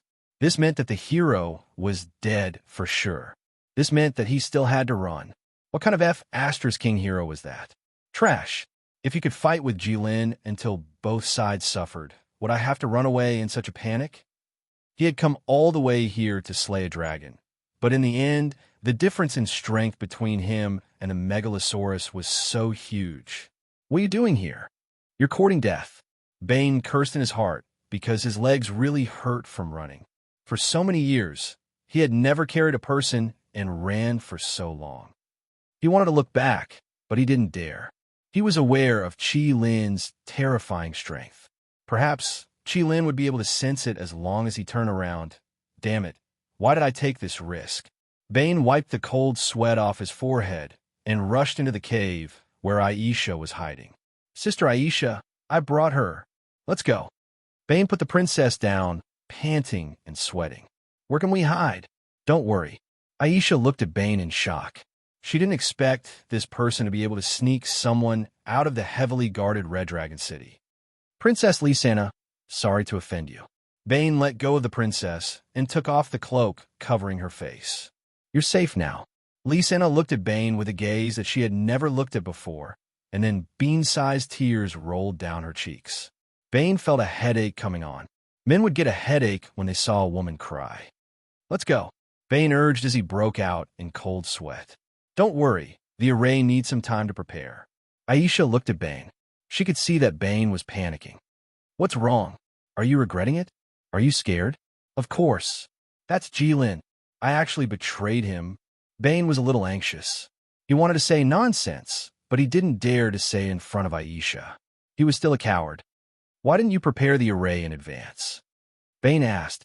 There's a risk of being discovered by Jilin if we prepare in advance. Aisha explained. By the way, you can watch the battle between Jilin and Hero from here. Don't worry about being discovered by Jilin. Remember, you can't go more than 50 meters away from here. Why would I want to watch that? Bane was stunned. Someone should be there to witness the battle between Hero and the Megalosaurus. Aisha had already started preparing the array. Besides, aren't you curious? I am. Bane lowered his head and rubbed his nose. But there's something else I'm curious about. Oh, what is it? Aisha narrowed her bright eyes. Why did you save this princess? Bane pointed at her. Aisha smiled. Then why did you save her? You risked your life and betrayed your friendship with Jilin. And you're so scared that your legs are shaking. I'm just tired. Bane's expression darkened. I'm a kind-hearted man. I can't bear to see this weak girl suffer, even if it means sacrificing her life. Aisha was intrigued. Everyone dies eventually. Perhaps it's better than. Before Bane could finish, Aisha waved her hand and interrupted him. I know more about the Middle Empire than you do. Aisha looked at Bane with disdain. Bane remembered how old this beautiful and charming, which was this year. Sister Elsa, do you really think there is such a thing as the meaning of life? People can only live once. They can't do it again. Isn't it just a one-time thing? It's going to be gone sooner or later. I might as well use it. If my life is an item, I hope it's worth it. Is it worth it? Aisha asked. Bane glanced at Lysana. The princess was still crying and hadn't stopped. It's not worth it, but it's okay. Bane turned around and left. Aisha was right. It would be a pity not to watch the battle between Hero and the Megalosaurus, even though he already knew the outcome. As soon as Bane came out, he saw a pillar of light appear between the sky and the earth. It appeared in midair and shot straight into the sky. A heat wave came whistling over like a real storm. Bane covered his face with his hands and closed his eyes. The heat wave swept past him. Bane felt as if he had rushed into a fire. His whole body was burning. Bane understood. The pillar of light was Jilin's dragon breath. The heat wave was the aftermath of the dragon breath. Jilin had used dragon's breath. Was Hero dead?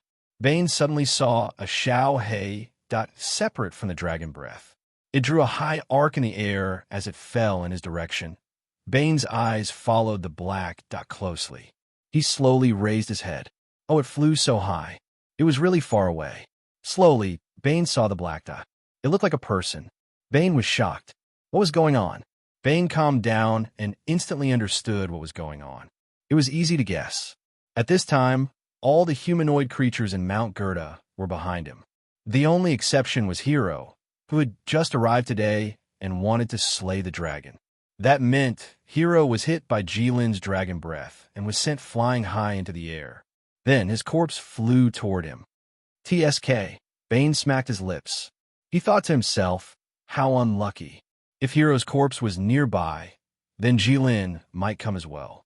Asterisk plop. Asterisk, the pitch-black humanoid creature flew through the air for a long time and finally landed on the ground. It landed in front of Bane. It didn't break after falling from such a high place. Bane clicked his tongue in wonder. He felt that Hero wasn't so useless after all. Chapter 3:23. Bane nodded silently as he looked at the charred Hero, whose face was unrecognizable. Although he knew that Jilin might come at any time, he shouldn't stay here for long and should leave immediately. But Bane still couldn't help but walk toward the charred Hero. The reason was because the charred Hero was holding a shiny holy sword in his hand. Even if the Hero had just been hit by a dragon's breath, even if the Hero had just flown a long distance in the sky, even if the Hero had just fallen from the sky, the Hero didn't let go of the sword in his hand. That was a holy sword personally bestowed by the God of Light. How could Bane not be curious? How could he not want to take a closer look? In the end, Bane was still a believer of the Church of Light. Bane slowly walked toward the Hero's corpse. Closer and closer, closer and closer. Cough, cough, cough. The charred brave warrior suddenly started coughing violently. F***CK. He's alive. Bane was shocked and instinctively took half a step back. What the F***CK is this? He's not dead. The Hero can do it. Are you okay?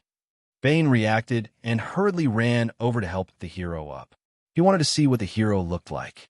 As for the question, are you okay? It had a different meaning. Anyone could tell whether the Hero was doing well or not. What he really meant was, can you still live? Did I lose? I lost to the red disaster? The Hero stuttered and couldn't even open his eyes. Of course you lost.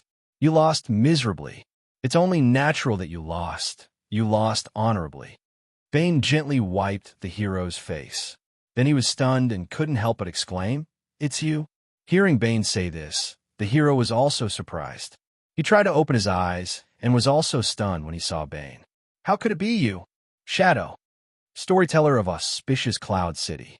Bane stared at the Hero, wondering if he should throw him out. A member of the Red Dragon Society, a lackey of the Red Disaster, a traitor to humanity. I didn't think that the last person I saw would be you. Rawl looked at Bane as if he was looking at trash. Bro, if you have the strength to scold me, you'd better die. Bane decided to throw the Hero out. Hey, this person is... Why is there someone else here? A girl's voice came from behind Bane. Bane turned around. It was Lee Santa. Bane was shocked. Why did you come out? That big sister told me to tell you that the formation is ready. The princess pointed behind her timidly. Bane nodded and said, Okay, let's hurry up and get going. Princess, I'll have to trouble you. Since we've met, why don't you save his life? The princess obediently grabbed Roar's shoulder, and together with Bane, she dragged Roar into the cave. Aisha stood in the formation. Xiao Hei shouted a few times, looking down on the three people who came in. Aisha was stunned. Who is this? The Hero. Bane gestured for the princess to put the Hero in the formation. He looked at Aisha and asked, Can you save him? Yes, I can. Aisha looked at the charred Hero and shook her head. But the price is too high. It's not suitable. How is it not suitable? Bane said, Human lives are priceless. That's just a way of saying things. Aisha looked at Bane speechlessly. She felt that the young man's thoughts about the Middle Empire were too toxic. You. Bane wanted to say something, but Aisha suddenly shouted, cutting him off. Get down. Bane had never heard Aisha speak so loudly. His body instinctively followed Aisha's instructions and lay down. He didn't forget to pull her up as he did. The hero didn't need to be bothered. He was lying down anyway. Boom! The moment Bane lay down, he heard a deafening sound. Then a gust of wind blew over his back. It seemed that something had brushed past him. Bane shielded his head and Lysana's head with his own. When everything calmed down, he carefully looked up. The sky was blue. Bane was stunned. How'd he see the sky in the cave? Bane turned around and saw Jilin's huge dragon head and golden eyes looking down at them. Jilin glared at them fiercely, white steam coming out of his mouth. With dragon scale in hand, the small mountain Bane was on had been cut in half by Jilin. The cut was as smooth as a mirror. Bane swallowed hard. Jilin's perspective made him feel like he was Jilin's food. Bane cleared his throat and wanted to surrender to Jilin. After all, a wise man submits to circumstances. He felt that Jilin would spare his life on account of their past relationship. However, he looked at her and didn't say anything in the end. The moment Jilin saw these people, he had a rough idea of what had happened. Jilin felt a headache coming on. It wouldn't be good to just kill them. However, what they had done wasn't good either. Aisha, long time no see, Jilin greeted Aisha. Did you find this hero? Jilin thought that Aisha had come with the hero. No. Aisha shook her head. She had only followed him. What's your motive for saving this human? Jilin asked. No motive. Aisha shrugged. No motive. Jilin sneered. You won't even lift a finger if there's no benefit to it. You and I agree on that. Aisha didn't deny it. What about you? Jilin turned to Bane. Don't tell me you've fallen for this woman again. I know, for the sake of the continuation and strength of our race. Human men have the instinct to fall for every woman they see. But do you have to follow your heart like this? What kind of person am I in your heart? Bane's face darkened. You're talking about the third prince. Human men are all the same, Jilin said. Not the same, Bane insisted. Jilin thought for a moment. You're indeed different from the third prince. Bane was stunned. He didn't expect Jilin to agree with him in this situation. Then he heard Jilin continue. The difference between you and the third prince is that the women that the third prince likes often end up liking him too. But you, Jilin stopped halfway through his words. What the hell? Bane suddenly felt like crying. He also wanted to fight Jilin to the death. At this moment, he even felt like dying. You should know what this human means to me. Jilin changed the topic and became serious. Bane nodded. He knew the inside story of the son of the humanoid dragon. If that's the case, why? You'll die. Jilin's words were concise to the extreme. It's the Water Dragon King's fault. She's innocent. Bane looked at Jilin seriously. He understood Jilin's meaning. The existence of the son of the humanoid dragon is wrong. Jilin said in a low voice. I don't want to talk nonsense with you. Hand her over, or you'll die. She's not the son of the humanoid dragon, but she's the clue to finding the son of the humanoid dragon. As Jilin spoke, one hand reached for her. The cave was only so big. Jilin's hand took up almost all the space. There was no way to avoid it. Bane stood in front of her. But in front of Jilin's dragon claw, there was no difference whether he was there or not. Chapter 3:24. It's over. Bane looked at Jilin's approaching dragon claw and cursed in his mind. There is no road to heaven, no door to hell. This was probably what they meant. Aisha looked at Jilin and smiled, then made a complicated gesture with her hands.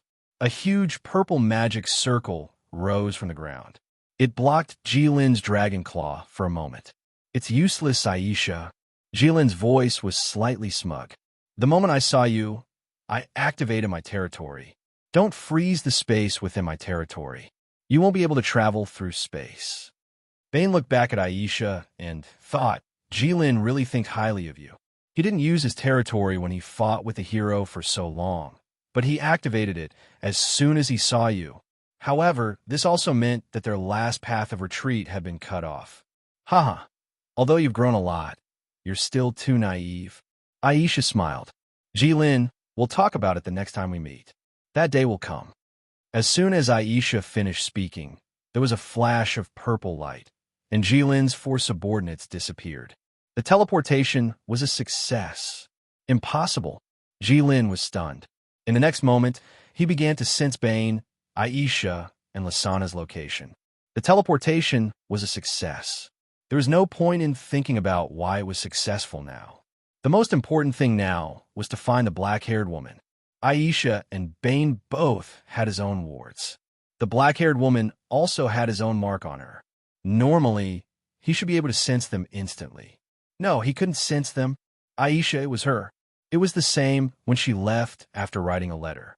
No matter how hard he tried, he couldn't sense her. Hateful witches, roar. A huge dragon's roar filled the sky. Everywhere it went, the beasts trembled and the world fell silent. After Jilin finished venting, he turned and flew toward the east, Sinai Empire, Sacred City, Church of Light. There was a Tower of Knowledge in the Church of Light. At this moment, Staya was reading a book with a white cover in one of the rooms. She furrowed her brows and bit her lips from time to time. A complicated light flashed in her eyes. Dong, dong, dong. There was a gentle knock on the door, followed by a woman's voice. Your Highness, a guard has come to report that someone wishes to see Your Highness. Staya looked at the door angrily. Didn't I tell you not to disturb me, unless it's something important? Who are they? It's the Red Calamity. Staya immediately closed the book, stood up, and walked out. The moment Staya went out, 2 old men in white robes immediately closed the wooden door. With a flick of his finger, countless magic arrays lit up on the door. This room contained the most important secrets of the Church of Light. The history of the Church, its secrets, divine spells, treasures, and forbidden books. Even though Staya was the Saintess of Light, it was not easy for her to enter this room. However, she still left quickly and anxiously.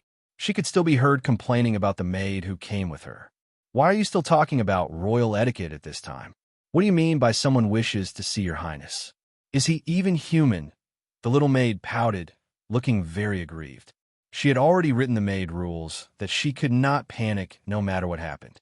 She could not embarrass the royal family just because she was a servant. Why was the princess blaming her? Speaking of which, what was the Red Calamity? At the city gate of Sacred City, Jilin in his megalosaurus form lay in front of the city gate and blocked all the roads. It was as if a red mountain had appeared at the city gate and blocked all the pedestrians. Of course, there was no heroic person who had the idea of moving the mountain, and no one wanted to walk on this path. When Jilin's figure appeared in the distance, the citizens of Sacred City immediately scattered like birds and beasts. The city that had been ravaged by Jilin had its own experience. The soldiers on the city wall were controlling the city defense weapons. Their palms were sweating profusely. They looked at Jilin's majestic and beautiful body and felt that the weapons in their hands were very unnecessary. However, no matter what, we are the guards of the kingdom, and we still have our dignity. If that megalosaurus really wants to do something, then we have to give him a shot or two, even if it's useless. The soldiers on the city wall thought nervously. Luckily, what they were worried about did not happen. Jilin had been waiting quietly in front of Sacred City. Soon, Staya hurriedly ran over with a group of people chasing after her. She left the soldiers of the Sinai Empire far behind her. Your Highness, be careful. The soldiers chasing after Staya shouted loudly. However, Staya did not care about them.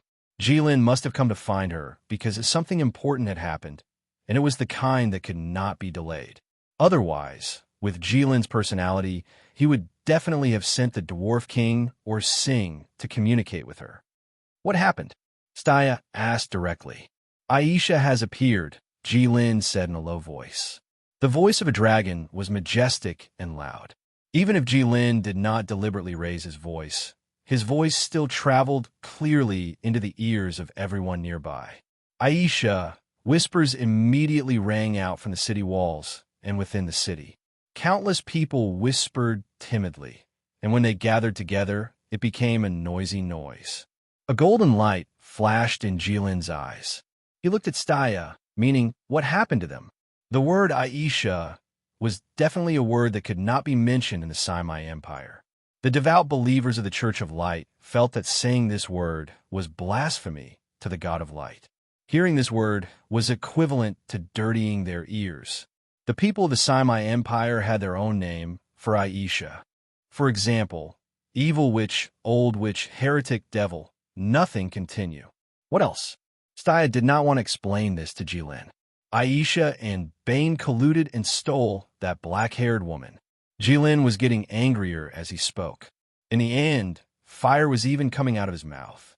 Black-haired woman? Staya was stunned. You mean Lysana?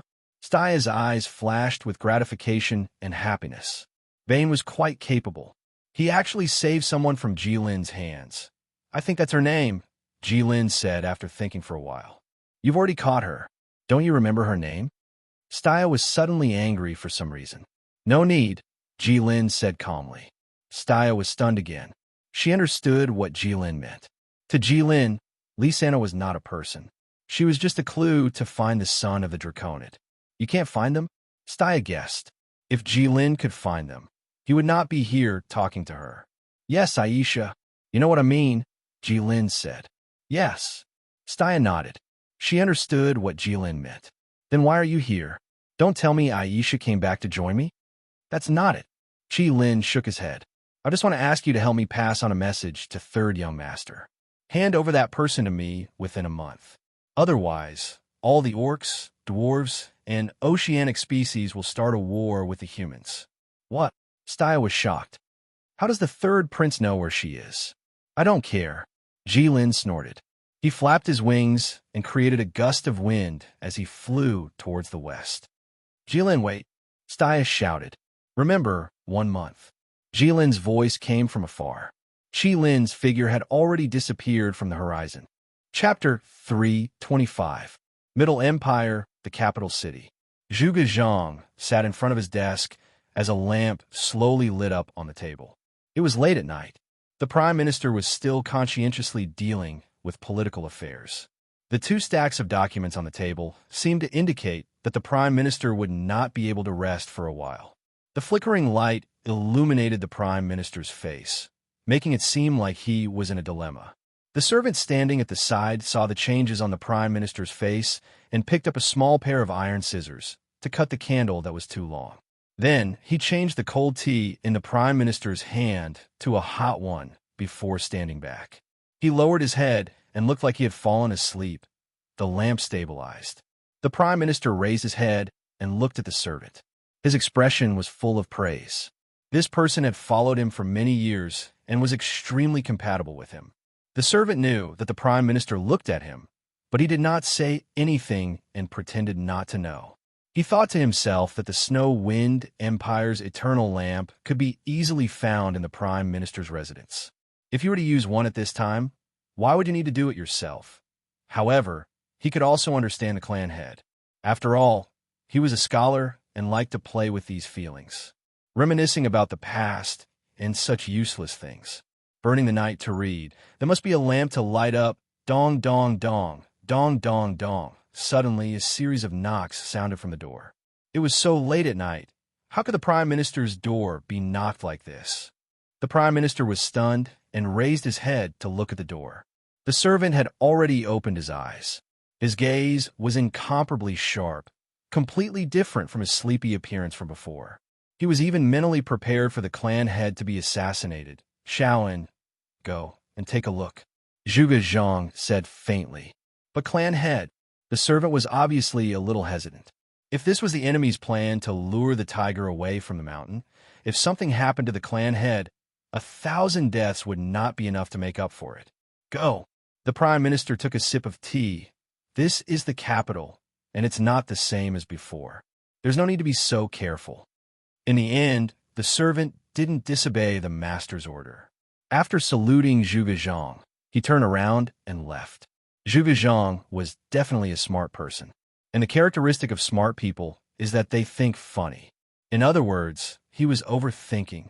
When Zhuge Zhang was the only one left in the dim light, Zhuge Zhang's expression changed. Zhuge Zhang fell into deep thought. He was trying to figure out who it was and what it was that could make someone knock on his door at this time. Zhuge Zhang rubbed his fingers on the edge of the cup. The tea had just been changed, so the steam was still hot, but the porcelain cup was still cold. Zhuge Zhang had a rough idea of what was going on. It should be that the retired emperor was going to make a move against the current emperor, or it could be that the current emperor wanted to throw the retired emperor back into that magnificent palace. Patriarch, they are from the army. After a while, the servant came back. He walked to Zhuge Zhang and whispered to him, "Army." Zhuge Zhang frowned. Which army? Is it Qin Lan's or Luo Fenghu's? To be able to command the army meant that one had great power. Therefore, it was very important to know who the messenger was. Whoever it was, it meant that they had the upper hand at this time. Qin Lan was naturally one of the current emperor's people. Neither. The servant was also stunned. It's someone from the capital's warden's office. The capital's warden's office. When the prime minister heard this, he knew that he had misunderstood. The problem didn't come from inside the palace, but from outside. Why did he come here? The prime minister asked hurriedly. He said that he has important information for the prime minister. The servant presented a white letter with both hands. Zhuge Zhang grabbed it. He didn't even have time to remove the wax seal on the envelope. He tore it open and pulled out the document to read. In an instant, the prime minister's expression darkened. The prime minister took a deep breath, folded the letter, and carefully placed it in his pocket. He turned to take the cloak hanging on the wall and draped it over himself. Prepare the carriage.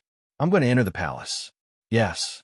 After the prime minister sorted out his thoughts and took the token that allowed him to enter the palace late at night, he walked out of the prime minister's residence.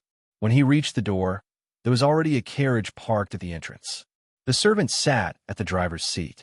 Around the carriage stood 6 guards with swords. The prime minister directly got into the carriage. The carriage immediately began to move. At this time, the prime minister's voice sounded from the carriage. Invite Lord Sword Saint to the palace for a chat. Inform the Western Marshal Qin Lan to immediately head to Taiji Palace for a meeting. Inform the Southern Marshal Luo Fenghu to immediately head to Taiji Palace for a meeting. Inform the Imperial Guard Commander Li Lu to put the palace on level 1 alert tonight. The lights must be lit and there must be no mistakes.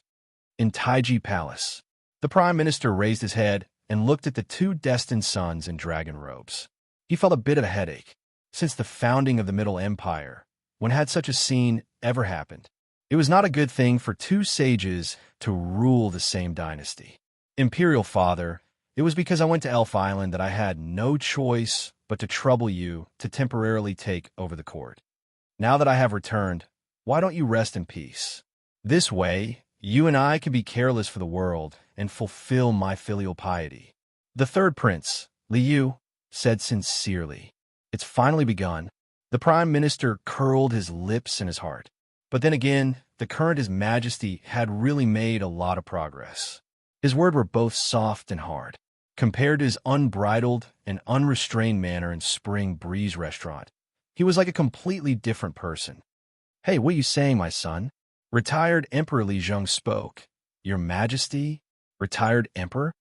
The Prime Minister interrupted Li Zheng's words. "This subject has come this late at night for an important matter. Azan, do you think what you and I are saying now is not important?" Li Zheng glanced at Zhuge Zhang from the corner of his eyes. He was very displeased at being interrupted. Zhuge Zhang thought to himself that it was important, but he didn't want to hear about the matters between you and your father. "Your Majesty, retired Emperor, please take a look." Zhuge Zhang presented the letter.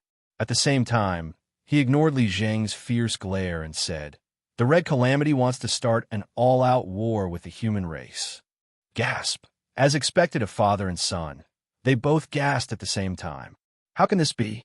Didn't Brother Long just agree to the peace treaty between the human race and the beast race? It's only been a month.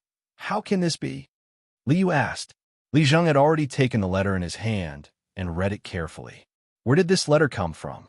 Can it be trusted? Li Zheng asked in a deep voice. Retired Emperor, the source of this letter should be Holy Maiden Staya. I've already sent someone to verify it. There should be no mistake. What's going on? The third prince snatched the letter from Li Zheng's hands. Li Sina, Was there such a person in the Divine Dragon Empire? Shadow E. A black figure flashed, and Shadow E appeared before the throne. Your Majesty, according to the information the Shadow Guard has, there is no such person. However what? The third prince was stunned. However, there's indeed a rumor among the people of the Divine Dragon Empire that there is a hidden princess. The third prince and Li Zheng exchanged glances, their hearts sinking. Lord Sword Saint has arrived. The Western Marshal has arrived. The Southern Marshal has arrived. The eunuch's voice rang out. What? I heard that Li Zheng doesn't want to return? Very well, then don't return. Let me kill him with my sword. Sword Saint's extremely cold voice came from afar. Chapter 3:26. For some reason, the legendary Sword Saint and the two marshals arrived at Taiji Palace at the same time. Logically speaking, the Sword Saint should be one step ahead of them. Of course, the Sword Saint didn't stab the retired emperor to death as he wished. The third prince was much stronger than him now. Even if the father and son didn't get along, the third prince couldn't watch his own father be killed by his uncle. The Sword Saint looked at the third prince angrily. He felt that his nephew had been led astray by the Li family. He was always procrastinating and hesitant. If he killed Li Zheng and pretended that he couldn't save him in time, it would save him a lot of trouble in the future. The Sword Saint's sword out emphasized on the word straight. No matter how many connections you have, I'll cut them all with my sword. Simple and straightforward. Unfortunately, things didn't always go as one wished. How could things be so straightforward? Ahem, the Prime Minister coughed. Everyone, now is not the time for us to scheme against each other. We already understand the situation. The Red Disaster is using the princess's escape as an excuse to declare war on the human race. The Holy Maiden of the Light has gone to Mount Gerda many times to persuade the Red Disaster to change its mind, but to no avail. She didn't even see the Red Disaster's face. From the looks of it, the battle between the Human Clan and the Red Clan was unavoidable. I invited all of you here tonight to discuss how to deal with it. The Red Disaster wants us to hand her over, but she's not in our hands. How can we hand her over? Ingi asked. What kind of joke is this? Qinlan shouted. Even if we can hand her over, we can't. How can we, the mighty human race, submit to the Red Disaster's tyrannical power? Can't we protect a weak girl? If we give her to whoever the Red Disaster wants, the safety of our people won't be guaranteed at all. Won't the human race lose all faith then? What's the point of keeping humans like this? Marshal Jinshi's voice was so loud that even the deaf could hear it. There was nothing wrong with it.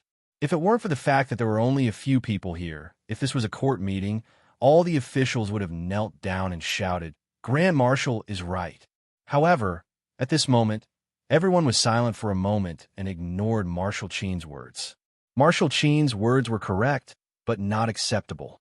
In Marshal Qin's eyes, it was normal for her to fight against the Red Disaster for the sake of one person, because she was a soldier.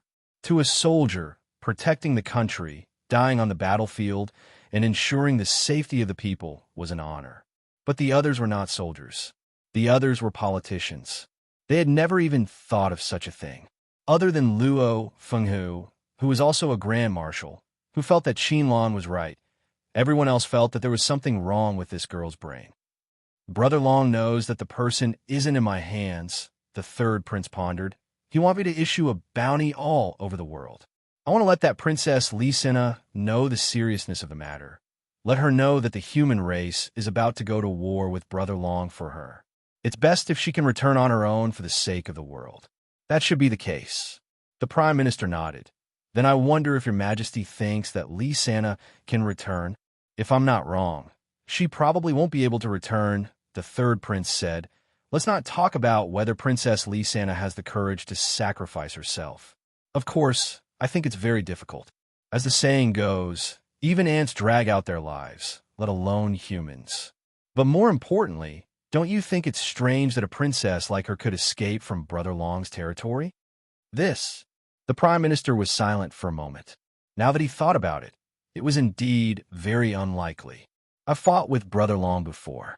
Although I was beaten to the point where I couldn't fight back, I've understood one thing. That is, Li Sena definitely won't be able to escape on her own. Nonsense. Everyone couldn't help but roll their eyes and fall silent. They really didn't know how to respond to this. Someone must have helped her escape, the third prince added. Still nonsense. This person isn't simple. To be able to save someone from Brother Long's hands. But no matter who he is, even if he's extraordinarily strong, the process of saving someone must have been extremely dangerous. Since this hero went through so much trouble and took such a huge risk to save someone, do you think he'll let Princess Lysana return so easily? So, get ready to fight. The third prince's final words completely changed the atmosphere in Taiji Palace. The air instantly turned somber. As you command. Qin Lan and Luo Fenghu simultaneously kneeled and cupped their fists. Prime Minister, inform Nanxin, Feng Shue, and Shengming that the Middle Empire wishes to fight. What do you think? As you command. By the way, see if we can use the person Brother Long brought back. If we can, we need to gather the remaining forces of the Divine Dragon Empire. At this time, we need to use every bit of strength we have. This subject understands, Prime Minister said. However, how will the Red Dragon Empire deal with this? Will the Eastern Suppression Army move? This. The third prince thought for a moment before saying, I'll give you an answer the day after tomorrow.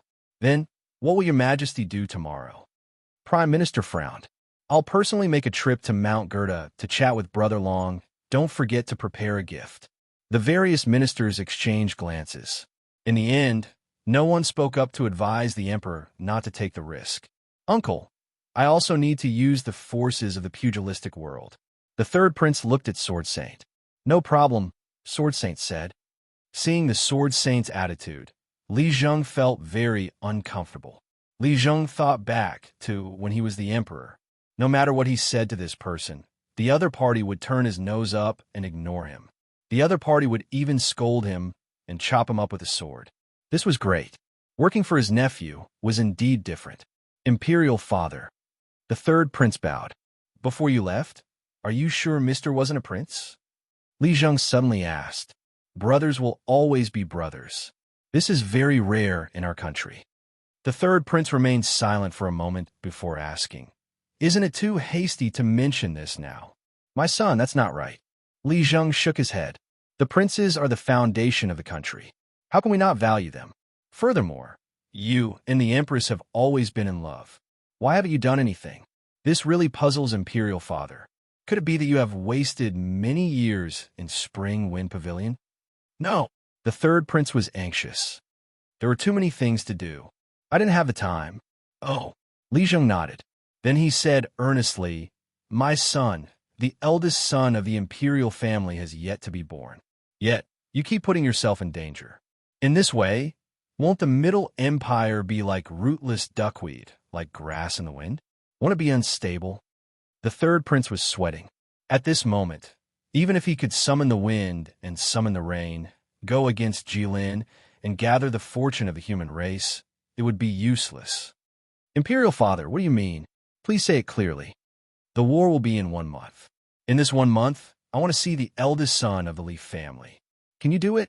Li Zheng's gaze was as cold as a knife. The Prime Minister and Sword Saint both nodded. The Prime Minister felt that the retired emperor was right. How could the emperor of a country not have an heir? The Sword Saint also felt that Li Zheng was right. You or should have had an heir long ago. This way, Mingying would be able to smile in the underworld. This was probably the first time in decades that the guy Mingyue and Li Zheng had reached an agreement. The third prince looked at everyone's expressions. He knew that there was no way he could refuse. However, he still wanted to struggle. After all, there were some things that were forced to do. It was completely different from doing it, because you wanted to, for example, giving birth to a child. Then let my brother's eldest brother and second brother sigh. Li Zheng heard the third prince's words. He sighed deeply and shook his head. You haven't been in the palace for long. Come, Imperial Father will teach you. Li Zheng pulled the third prince over and whispered something into his ear. Although he spoke in a low voice, everyone present, except for the Prime Minister, was of a high cultivation level and could hear him clearly. After Li Zheng finished speaking, the two Grand Marshals lowered their heads. They felt that they had heard something they shouldn't have.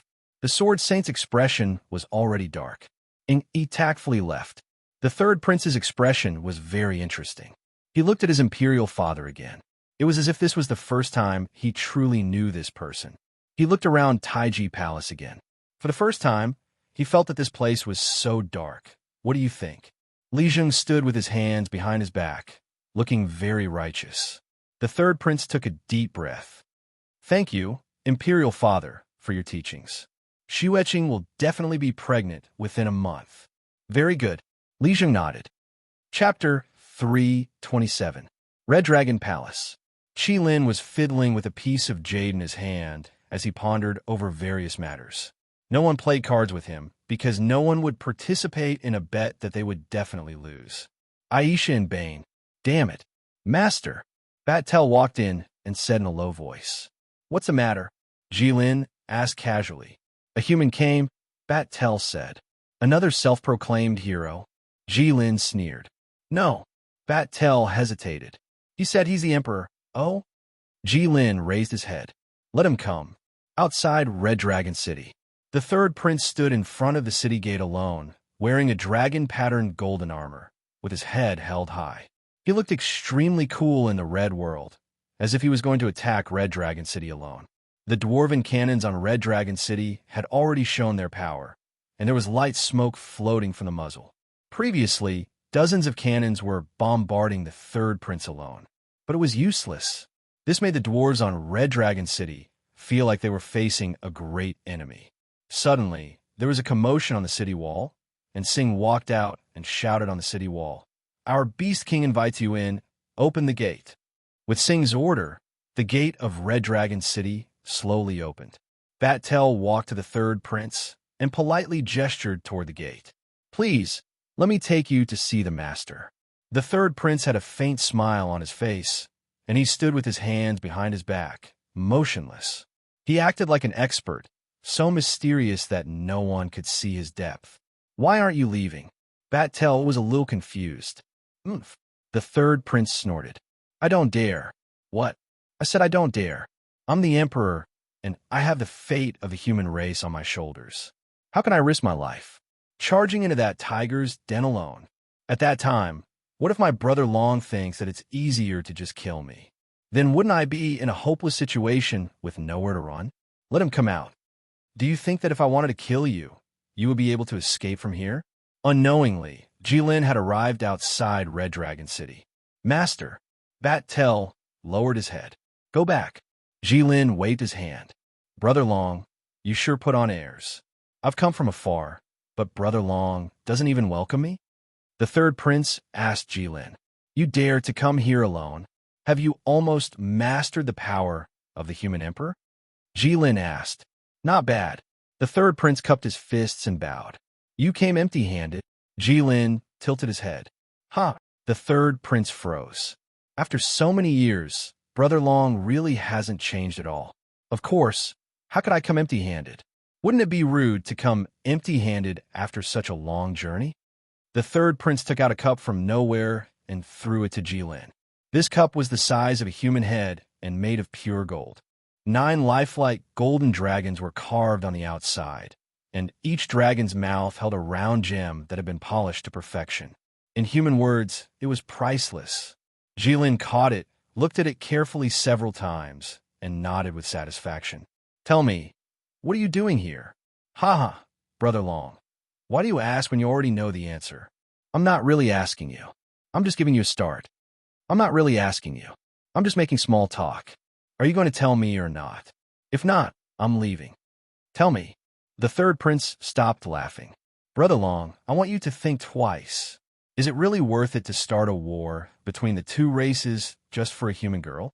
That's a question you should think about. Jilin rolled his eyes at the third prince.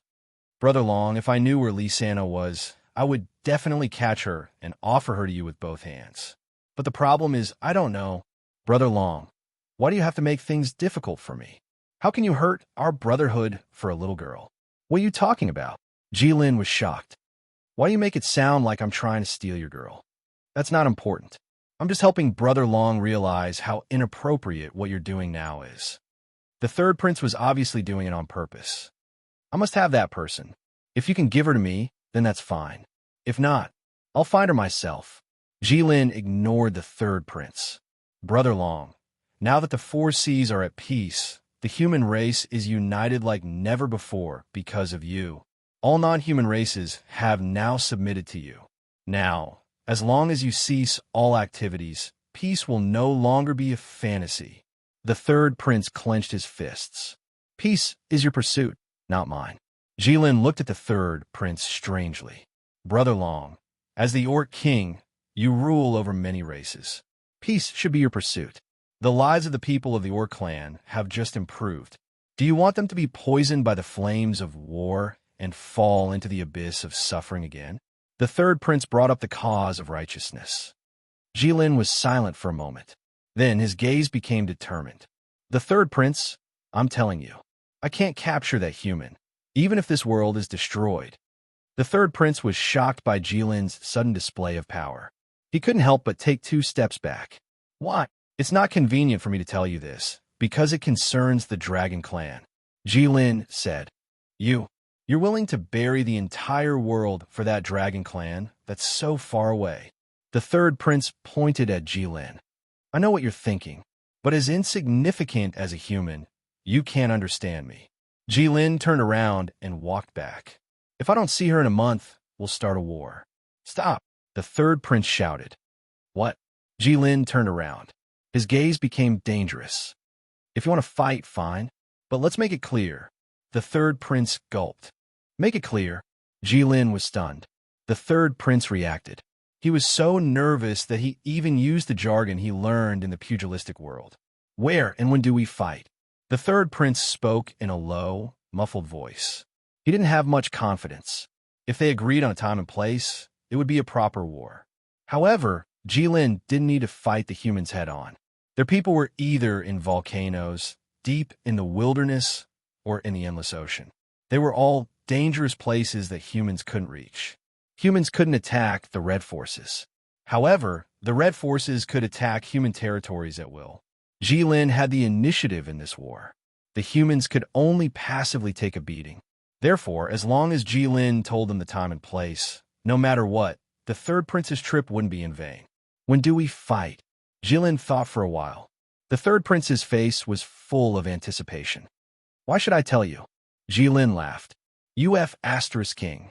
Third young master was furious. He silently cursed Jilin's entire clan. The words he used were all vicious words that even the Sisters of Spring Wind brothel wouldn't use easily.